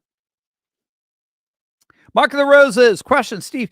Do you believe that this momentum will carry through to the next few general elections, 2028, 2032? Yeah, well, we'll have to see. Again, that's a little hard to say. So my argument is we are moving into a world order that I would argue is basically a civilizational cosmocracy, for lack of a better term. So the world is reconfiguring around the rising up of the ancient religious traditions. Those are all reawakening all over the world. Orthodox Russia, Confucian China, Ottoman Turkey, Hindu India, Christian America. This is why they're all freaking out about Christian nationalists. It's just this Shinto Japan. It's this rising civilizationalist world that's reorganizing around these civilizationalist spheres. And it's also at the same time a cosmocracy in that for the first time we have a technocosm of AI and the internet and quantum computing, supercomputing, advanced learning and the like. Virtual reality, extended reality, I guess it's technical. That's all coming together and creating this sort of very real cosmic consciousness. We have knowledge of what's happening across the world at instant notice. I know what's happening in Mumbai at the same time that people in Mumbai know what's happening in DC at the very moment live. So there is a strange kind of omniscience and omnipresence, obviously in our limited human capacities, and that this telecosm is going even beyond our world, going into the cosmic, the astro-political world of the satellites and space stations and increasing settlements, interplanetary settlements and so forth. And so we're seeing a civilizationalist world rise up, but at the same time, we're seeing this technological consciousness, cosmic consciousness that's operating. That bottom line is leaving leftism, wokeness, modernity, liberalism on the ash heap of history. We're just going in a very, very different direction. Now, how we get there is not linear. It's not, boom, 2016, all right, nationalist populists win. 2020, we win more. 2024, we win more. No, it's as you could see, it's very jagged. It's very roller coastery. It's very tumultuous. So I think big picture, we've already won. We're going into a civilizationalist conservative world, what I call a new conservative age, a civilizationalist religious age of traditionalism, culture, custom, nation, civilization. But how we get there is anybody's is anybody's guess. One thing is for certain, things can change on a dime, and so I do at this point think 2028 and 2032 are going to be it's ours to lose. I just think the Democrats are leaderless. I think they have no bench. When they're already talking about bringing Kamala back in 2028, that's all you need to know. They have no bench. That's in effect what they're saying. When some are saying, "Oh, maybe we can run Hillary again," no bench. They've got nothing. They've got no leader. They got nothing. And I personally think that Gavin Newsom is shot. These fires destroyed any possible chance. I didn't even think he had much of a chance because I think he's very unpopular, being the California liberal that he is. He's already very unpopular in blue states, blue wall states, Wisconsin, Michigan, Pennsylvania, especially Pennsylvania. That's becoming the new Ohio. We're finding that the Republican advantage in voter registration has not stopped. It continues even past November 5th. So it looks like we might flip Pennsylvania, by the next major election, 2026 or midterms 2028, certainly by the presidential election. We may flip it. It may be officially a Republican registered majority state. It's going the way of Ohio. And if Democrats don't win Pennsylvania, they can't win. So, I mean, it's over. They're shut out of at least executive power, just because of the electoral system. So anyway, great question. I mean, we could go on and on with that, but bottom line, I think we know big picture where we're going. And because certainly China ain't going anywhere, Russia ain't going anywhere, India ain't going anywhere, Turkey ain't going anywhere, Middle East ain't going anywhere, but Pan-Africa ain't going anywhere, Eastern Europe ain't going anywhere, Latin America looks like it's moving more and more to the right, obviously with the success of Javier Milei and Nayib Bukele. Yeah, we're moving into the civilizationalist world. How many obstructions we get on the way, we'll have to see. Paul, do you think that Elon will really buy MSNBC? I haven't heard anything. Have you guys? Has there been any talk of it as of today? Because I haven't seen anything since for the last couple of weeks when he was smiling, thinking, well, why not? Maybe I will. Why not? So it'd be great. Again, anything. The more communicative foundations that we can get for the MAGA movement, the better. Johnny the Whiz Kid, I hope Trump cracks down on BLM, Antifa, the cyber terrorists from 2021 that Biden surrendered to. And I'll never get that thug that shot a kid, Cameron, is it Hynett in North Carolina, and he gets a slap on the wrist. Yeah, it's interesting. That's interesting. First of all, I think BLM's dead. BLM just basically collapsed and fell apart. Did you see that? Was the lady who ran BLM? I think 2 of her homes burned up in LA. I shouldn't laugh. I don't want to laugh, but I mean, it's just, again, it's sort of a symbol of the movement. It had its place, and then it just seemed to implode. It got Bud Lighted in effect. Antifa, I have not. I mean, again, it seems to me Antifa seems to have fallen by the wayside as well. Cyber terrorists, I could see. Yeah, I think in the end, they're going to go the way the dodo bird, because the ones who've been financing them are the ones who are really getting targeted. It's not so much they're just symptoms.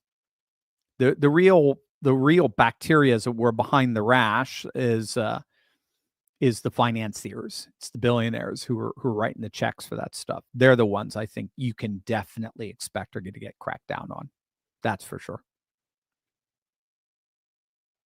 William O'Toole, Dr. Steve, does California go red in 2026 midterm elections, or will it remain hopelessly probably, I think blue, I think you meant. Yeah, well, good question. We'll have to see. We'll have to see the trajectory of the politics moving out of this terrible tragedy, the preventable tragedy in LA County, Palisades and like. We'll have to see. We'll have to see where it goes. I don't know where their politics are going right now.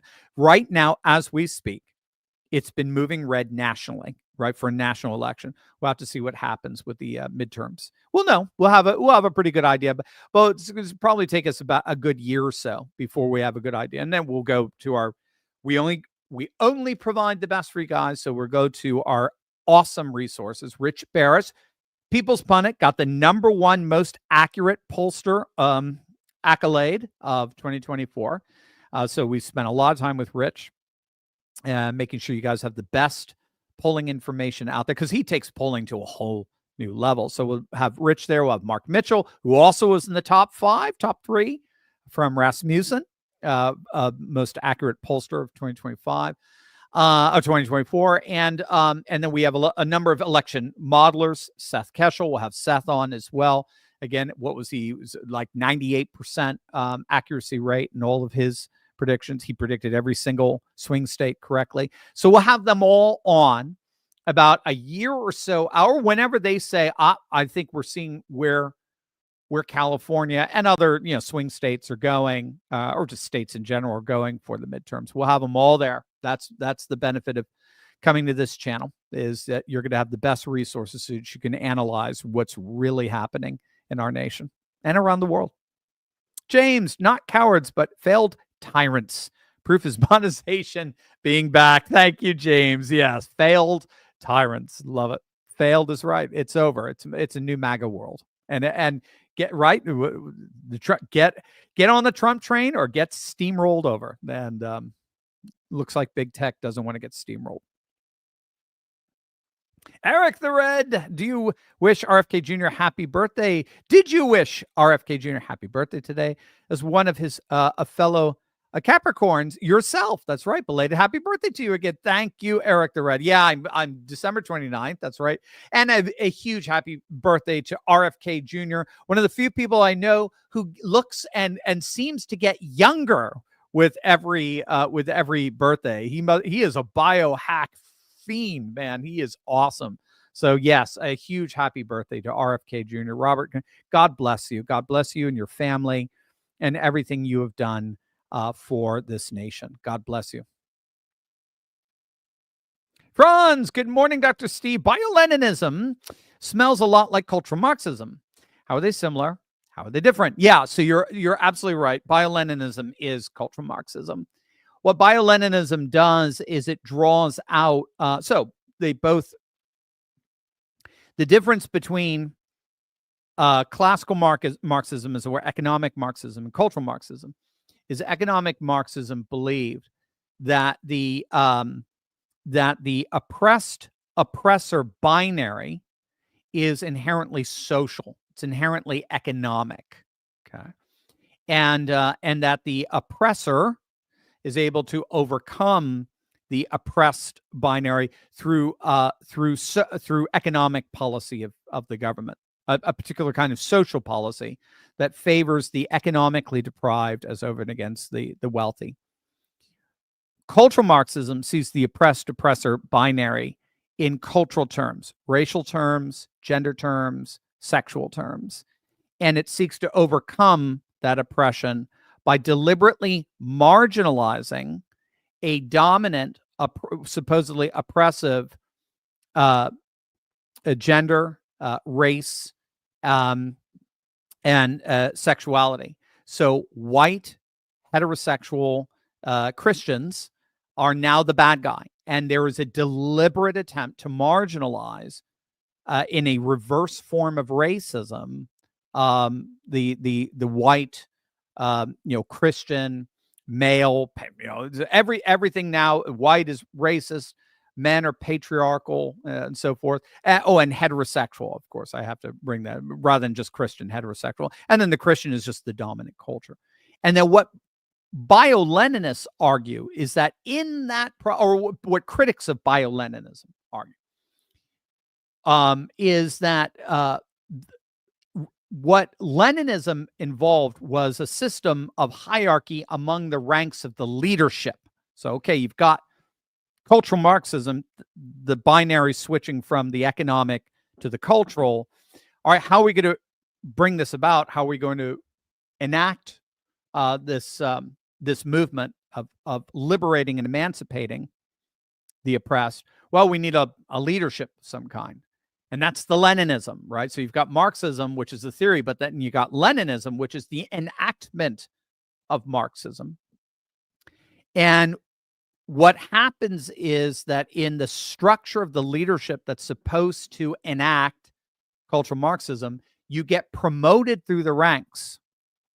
In classical Leninism, you're promoted through the ranks by virtue of your fidelity to Marxism, the ideology of Marxism. In Bio-Leninism, you get promoted through the ranks by virtue of how many identity boxes you check off. Okay, so it's not so much ideological fidelity, it's identity that is the basis for who gets promoted up the ranks. And what critics have pointed out is that entails its own futility, because you'll notice that the one thing that is not used as a primary characteristic for promotion is competence. It's identity. It's, what your sex is, your gender is, your race is, your sexual orientation is, but it's not competence. And so what bio-Leninism ends up doing is it puts into positions of power often the least qualified people to be there. So in a meritocratic system, there is no way these people would ever advance through the ranks. They wouldn't be promoted because they're not competent. But in a bio-Leninist system, they're advanced, they're promoted to the top precisely because competence is no longer a basis for promotion. Instead, it's the checking off the boxes of identity politics that promotes you. So cultural Marxism is the genus, and bio-Leninism is the species under the genus, one of its characteristics, which is the qualifications for its leadership, which entail its own demise, precisely because incompetent people inevitably get promoted to positions they have no competence to exercise power in. Deanna, super sticker. Thank you, Deanna. Very, very kind of you. Thank you, sweet. I really appreciate that. Mitchell, according to our governor of Illinois, it will never happen. Good to see you, Dr. Steve. Is there a way we can force that vote on the ballot? So that's going to be the soft secession, or what's it called? It's driving me crazy. There is a technical term of when, like, you're a municipality and you're a region, you're connected to a city, and you want to emancipate yourself from the city, like a number of towns have done from Memphis, or have done most recently from Baton Rouge, and there's a technical term for it, and I can't remember it. Regardless, so yeah, you're talking about Illinois counties, some mostly southern county, or just south of Clark County, wanting to secede from basically Chicago and join up with Indiana. No, I think so. I think you could force a ballot. Sure. Whatever referendum qualifications you have for signatures and so forth, go for it. I think you guys can do it. Again, it's going to force the issue. It's a forcing mechanism, and it's going to force, the absurdities that you have to deal with under your governor and Brandon Johnson in Chicago and the like. It's just going to force. It's going to force them to have to listen to you when all's said and done. Andrew Taylor, thank you, my friend, for the super chat. Very kind of you. Marilyn Daggedy, do you think the TikTok ban will affect X? That's a very good question. I don't think it's going to happen. I'll just be blunt. I don't think it's going to happen. Sure. I think if TikTok is banned, you get more traffic to X. But my son, who's always on TikTok, my son does all these geopolitical stuff on TikTok and video games. He told me a bunch of his friends are all just going to actually the actual Chinese version of it. And they're all interacting with real Chinese platforms. And they're finding that in many ways they're more capitalist and more innovative than we are. So they're kind of getting blown away by it. So you can't stop it. This is the thing. I mean, you can institute a TikTok ban all you want. They're just going to replace it with something else. The technocosm is here, and it's not a matter of banning. It's a matter of, I think of navigating and using it in such a way that promotes technopopulism, that emancipates populations from having to be reliant on old industrialized liberal institutions. We don't want that. And just the way social media right now bypasses the legacy media in a manner comparable to the way email and texting bypass the post office. That's what we're doing. We are building a cyber world that bypasses the old, legacy industrial liberal institutions in a way that emancipates populations to realize their own sovereignty.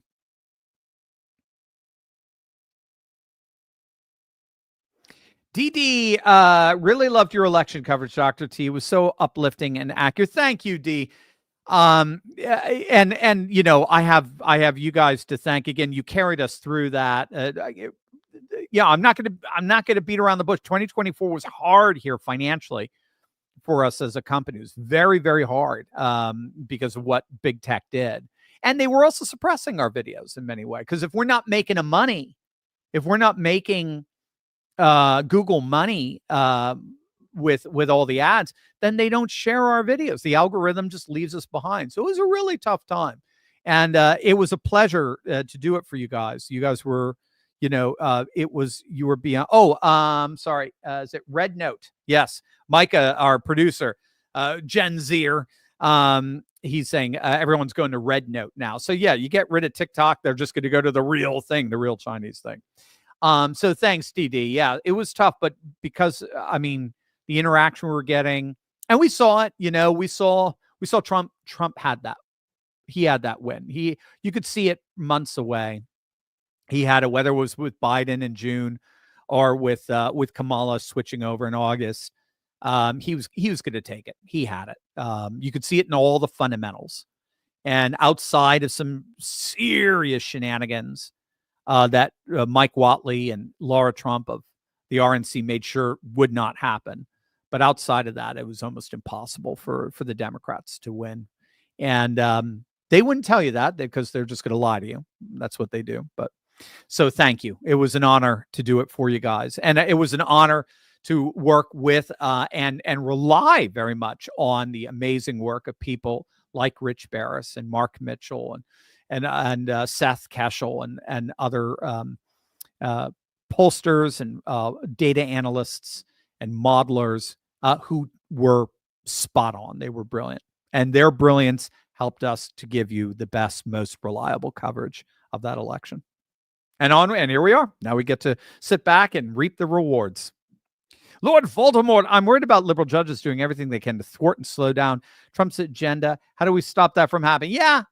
No, that's going to happen. There's going to be some snags along the way. Just keep your eye on the big picture. The big pictures we've already won. It's just all they're doing is just trying to slow the speed of the change. How do we change it? In the end, we just have to fill up the judiciary as much as possible with MAGA faithful judges. Trump did a pretty darn good job with that in his first term. I think he'll comparably do that in the second term. Outside of that, and also have really, really good, strong organizations, well-funded organizations that can defend solid, strong legislation, produce the kind of, what am I trying to say? Lawyer bench, judicial. No. What's the word? Just a good, strong lawyer bench that can go out and argue forcefully and powerfully and persuasively for all of Trump's agenda. Rock Dog, Dr. Steve. We're going to be drinking the so salty Libtard tears on Monday. The 2024 vintage of Libturd wine from Chateau Latier will go down as the best. How many bottles are you, Josh, and Micah downing on Monday? LOL.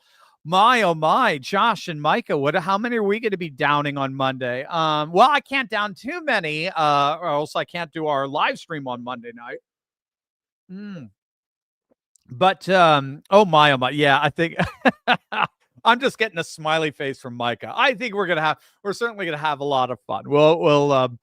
We'll try to make sure we behave ourselves, but I think we're going to have a lot of fun with the MAGA faithful in DC as we take over that town once and for all. To me, that's what's going to be the most exciting thing. I'll be doing some videos from DC, and to me, really, frankly, the most exciting thing is we may have officially, I think we may have officially taken over DC.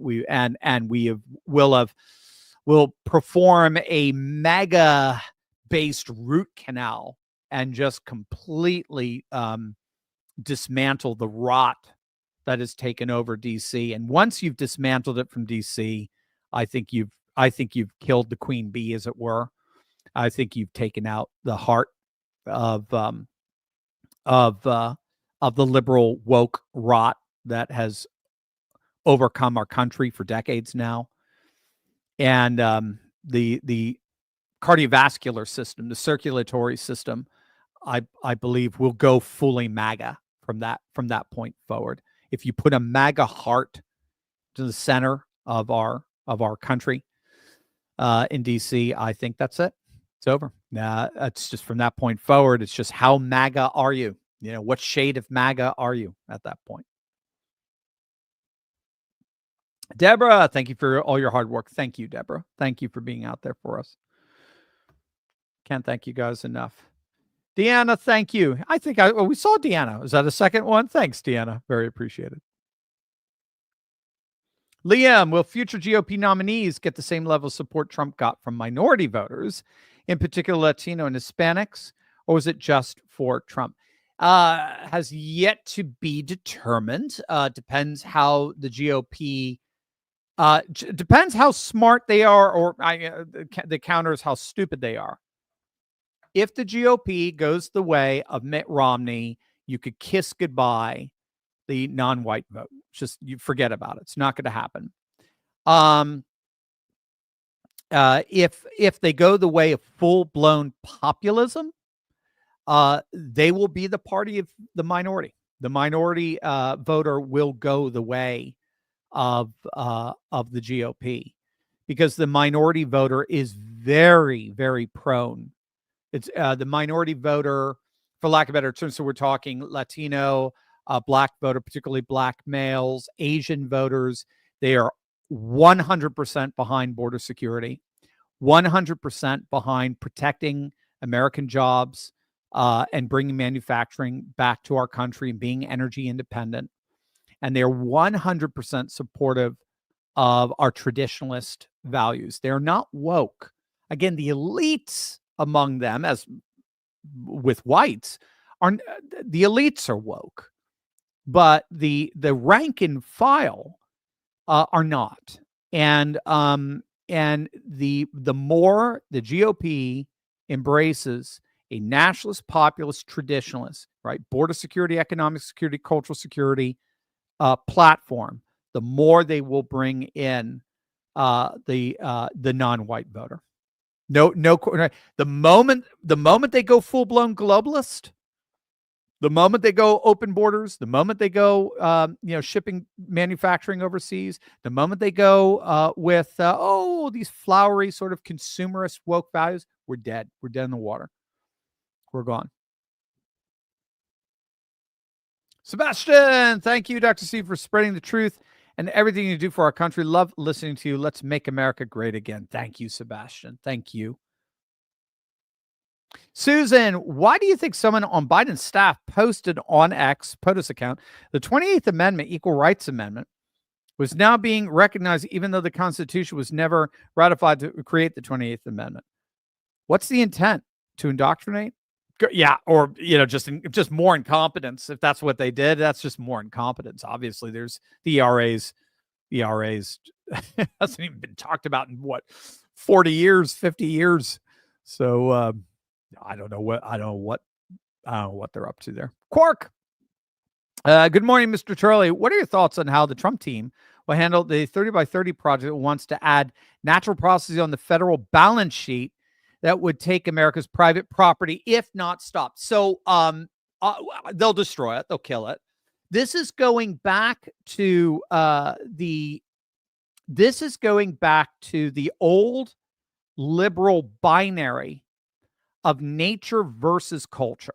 Okay. So what we're seeing among all the green movements in Europe that are fast being rejected right now, what we're seeing among the Greta Thunberg apologists, what we're seeing in the environmentalist movement is a binary between either we protect the environment or we pursue industry and technology. So either we protect the environment or we pursue technology and industry. So in other words, if we want to protect the environment, we have to get rid of things. We have to get rid of industry. We have to get rid of energy independence. We have to get rid of private property. We have to get rid. So we have to abstain because they're mutually exclusive. The new world that's rising, the cyberspace world, the world of the tech right, the world of Elon Musk, the world of the world of Jordan Peterson and the like, what are often known as tech optimists. The new world that's rising sees that binary as literally out of date. It doesn't even work with science anymore.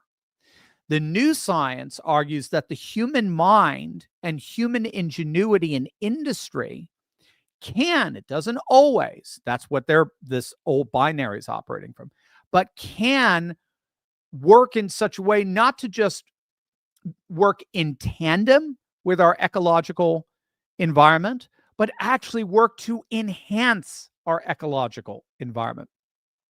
The human mind is not a mistake. The human mind belongs to the cosmos every bit as much as the biosphere belongs to God. So this is Teilhard de Chardin, the French theorist, who argued that basically the world has gone through 3 stages of evolution. You have the geosphere, which is the creation of the planet, as it were. Then you have the biosphere, which is the creation of life. But now every bit as natural, I would say, obviously, in a theological sense, as Teilhard would as well, being a fully scientific, but saw divine agency in everything. We now have the intentional, every bit as intentional as geosphere and biosphere, we now have the emergence of the noosphere. And the noosphere is the human intellect interacting with ecological, environmental, and cosmic forces so as to advance and progress in a good way the cosmos.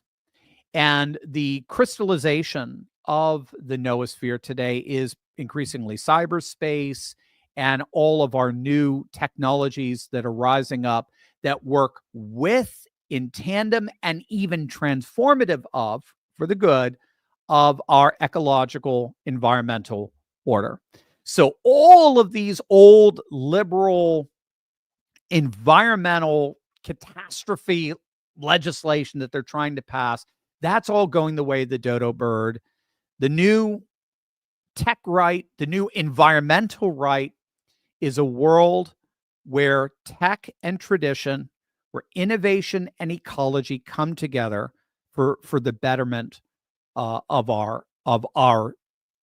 ourselves, the betterment of our environment, and the betterment of our economic and industrial flourishing.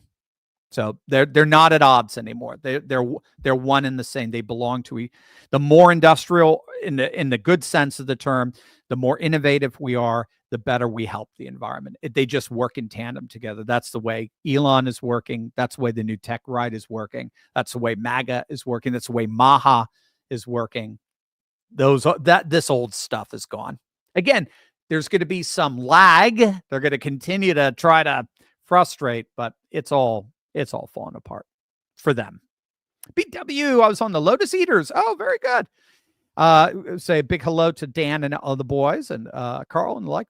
And they say that here in the UK, the younger generations and companies are mostly true believers in DEI.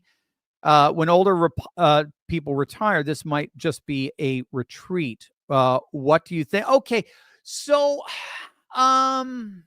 there is some truth to that, but there is also I would be curious what they thought about the work, particularly the British scholar Matthew Goodwin, the expat who's living out in London, too, Canadian expat, Eric Kaufman, and some others who are very critical of that thesis, and they don't believe that the data fully backs it up. So the thesis is known as the cultural backlash thesis. The cultural backlash thesis argues that the vast majority of young people are hardcore liberal. They're very left wing, very woke. The older, particularly white generation, is really freaked out about it. So they've got kind of one last hurrah. Like you're saying, this is just kind of a retreat from the wokeness, a reprieve, we might say. So they're voting in all these far right nuts, Nigel and all. But don't worry, they're going to die out. And once they die out, the young, idealistic, progressive left will take over. And it's called the cultural backlash thesis. It's held probably in a majority of British sociology departments and the like, political departments. But it's gone under very severe criticism. For example, one problem with that is it assumes that young people's political sentiments are static. And had you met me when I was 23 years old at a music conservatory, hanging around among the arts and croissant crowd, you would have thought I was about as left-wing as they come. And I was a very, very left-wing dude. I grew up kind of more on the right-wing side. I really liked Reagan, liked Thatcher, all that sort of stuff. But then when I went to college, and this is very commonplace, I went Libby. How am I doing now? Right? So political sentiments are not static. And we have studies. It's actually a Chatham House study, British study, brilliant study, 40-year study.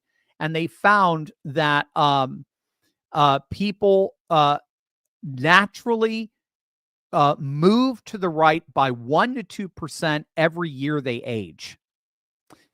So the cultural backlash thesis seems to assume a political calcification that doesn't exist. Politics are dynamic, and ironically, as we age, the dynamism tends to move to the right. That's one fault with the paradigm. Another one is that the Gen Zers are not as left-wing as we think they are. They are presented as left-wing in a number of polls that are themselves very suspect in terms of the methodology. When you get into particularly, I think YouGov polls, if I recall, it was YouGov polls, they're going to be, they're going to have much larger samplings. They're not going to be so prone to the university response, or university demographic. They'll be more widespread demographically, and that we find that actually Gen Z is a lot more right wing, even in Europe. Again, I'd have to take a look at the UK polls, studies themselves, but they're a lot more right wing than the cultural backlash thesis gives them credit for. Case in point, the one of the highest levels of support demographically that Marine Le Pen and National Rally get in France are actually in the 30 and under vote. Same in Poland, same in Hungary, Giorgia Meloni in Italy, same thing there. So young people are actually very suspicious of the old neoliberal establishment. Now, again, they can go far left, no question, with the Greens, but I think they're becoming extremely suspicious of the politics of the status quo, and they are very, very open to third party parties. And right now, those tend to, at least the successful ones, tend to be the nationalist right at this point. 400% increase in the last 30 years of nationalist right parties. So anyway, I'll have to take a look at the data. Maybe we could chat about it. It would be very interesting. Freda, thank you for the past years. Well, thank you. Thank you for the past years. I appreciate that. Thank you, Freda. Anthony, I think Australia should join America. Well, we're talking about an Anglosphere, right? In that sense. So that would be UK, America, Canada, New Zealand, and Australia. Yeah, well, it may happen. I mean, Churchill argued for it, something akin to that. He wanted to see an Anglosphere. We didn't get in America. We could care less at the time. But now, obviously, times have changed. And now I think it's probably the other way around. Maybe the UK is saying, nah, we don't want to have anything to do with America. A Trumpian America. No way. We'll see. Mark of the Roses question: can't we just secede California? I think what you meant on, or succeed California on a federal level for them. Cut them loose. Calico, they obviously forsaken their sovereignty as a state. Yeah. That's one of the arguments. I mean, Mike Cernovich is arguing that. Mike Cernovich is coming out and just blatantly saying the federal California at a local level is corrupt as the day is long. It is completely unreformable, and we're going to have a federal takeover. I mean, he's just coming out and blatantly saying that. So we'll have to see. We'll have to see how bold President Trump is. Rock Dog, Dr. Steve, I was truly humbled by my guys on my old engine company yesterday in Palisades. They've been up there since the first day after cleaning an area. The scribbled Rock Dog was here. They sent me a great picture there of a flag tattered and burned, but still flying. Oh, God bless you, Rock Dog. Awesome. That's so cool.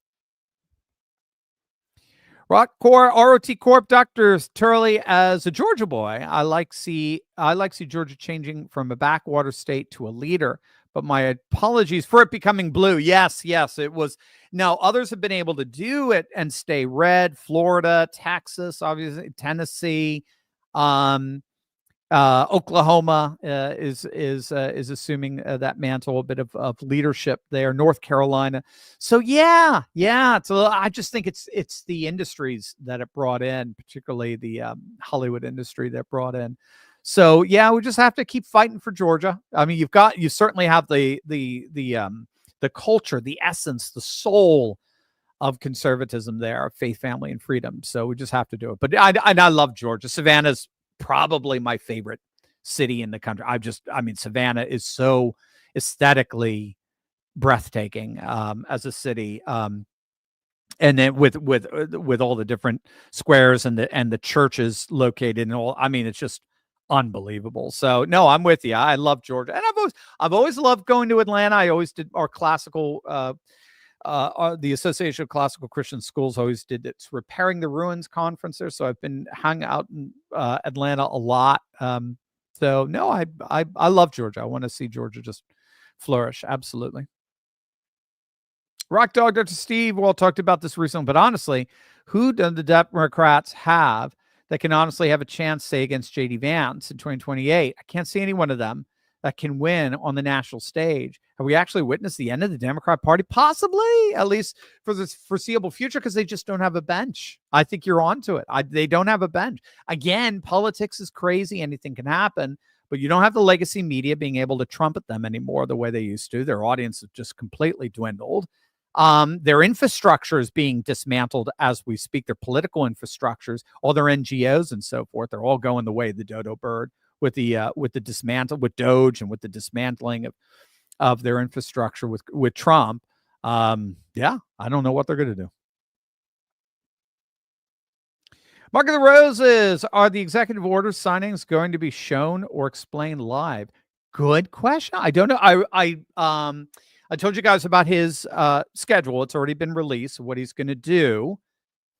Right. So yeah, you've got he's starting at St. John's Church. That's the church where he took the picture, the iconic picture where he held the Bible up after the BLM riot. So he's going first there for a service blessing. And then I think he's meeting with Biden. It's customary. And then he's going to get sworn in. He's going to have a lunch with the committee that does the inauguration. Then he's going to do the customary walk or travel to the White House from Congress, from the Capitol building to the White House. And then he walks into the Oval Office, and there will be a stack of executive orders. He will sit there. I'm sure he'll just kind of soak in the moment, and then he will sign, and then he will go off to all the inaugural balls. So it's a good question. I did not see whether or not they are going to be showing that live. That would be brilliant. Anthony, what do you think will happen to Taiwan? Oh, I'll be blunt, Anthony. I just think Taiwan being real annexed to China's baked in the cake. I just civilizationally, I think that's where it's going to go. Whether that's tomorrow, no, it's not going to happen tomorrow. 100 years from now, probably. 50 years, I don't know. So I don't know how fast it's going to happen. I just think it's baked into the cake. Taiwan, it cannot defend itself ultimately against China. I don't think the United States can defend against China. I don't think, by the way, China wants any kind of, I don't think they want to annex it aggressively. That's not how China tends to work. Doesn't mean that's not how they can work. That's just not how China tends to work. They're not aggressive in that sense. They do tend to like to dangle carrots and use diplomacy. They're very Confucian in that sense. But I just think it's baked into the cake of civilizationalism. That Taiwan being a totally sovereign nation state under the protectorate of the United States is not a sustainable structure. That's my opinion. We'll see.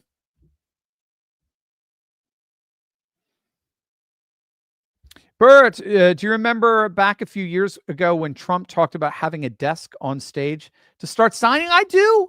That'd be really cool. Again, we'll see. That'd be really cool. No question. Again, it just feels like, we've won. We're all a part of it. We're all signing it with him, as it were. He's signing it on our behalf. Sam, the Democrats didn't vote for the bill that would put illegals in jail. Can you tell me why?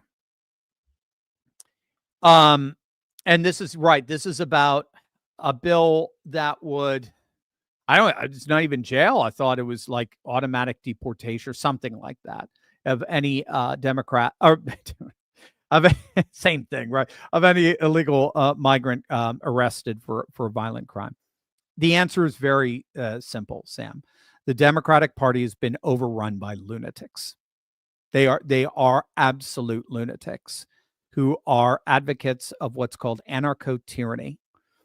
And anarcho-tyranny is the conception that oppressed groups, those designated oppressed by left-wingers, are victims of an oppressive society such that acts of violence and crime are cries for help.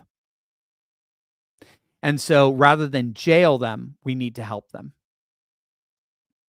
Whereas if you are an oppressor group, you're living as a law-abiding citizen perpetuates systems of oppression and racism.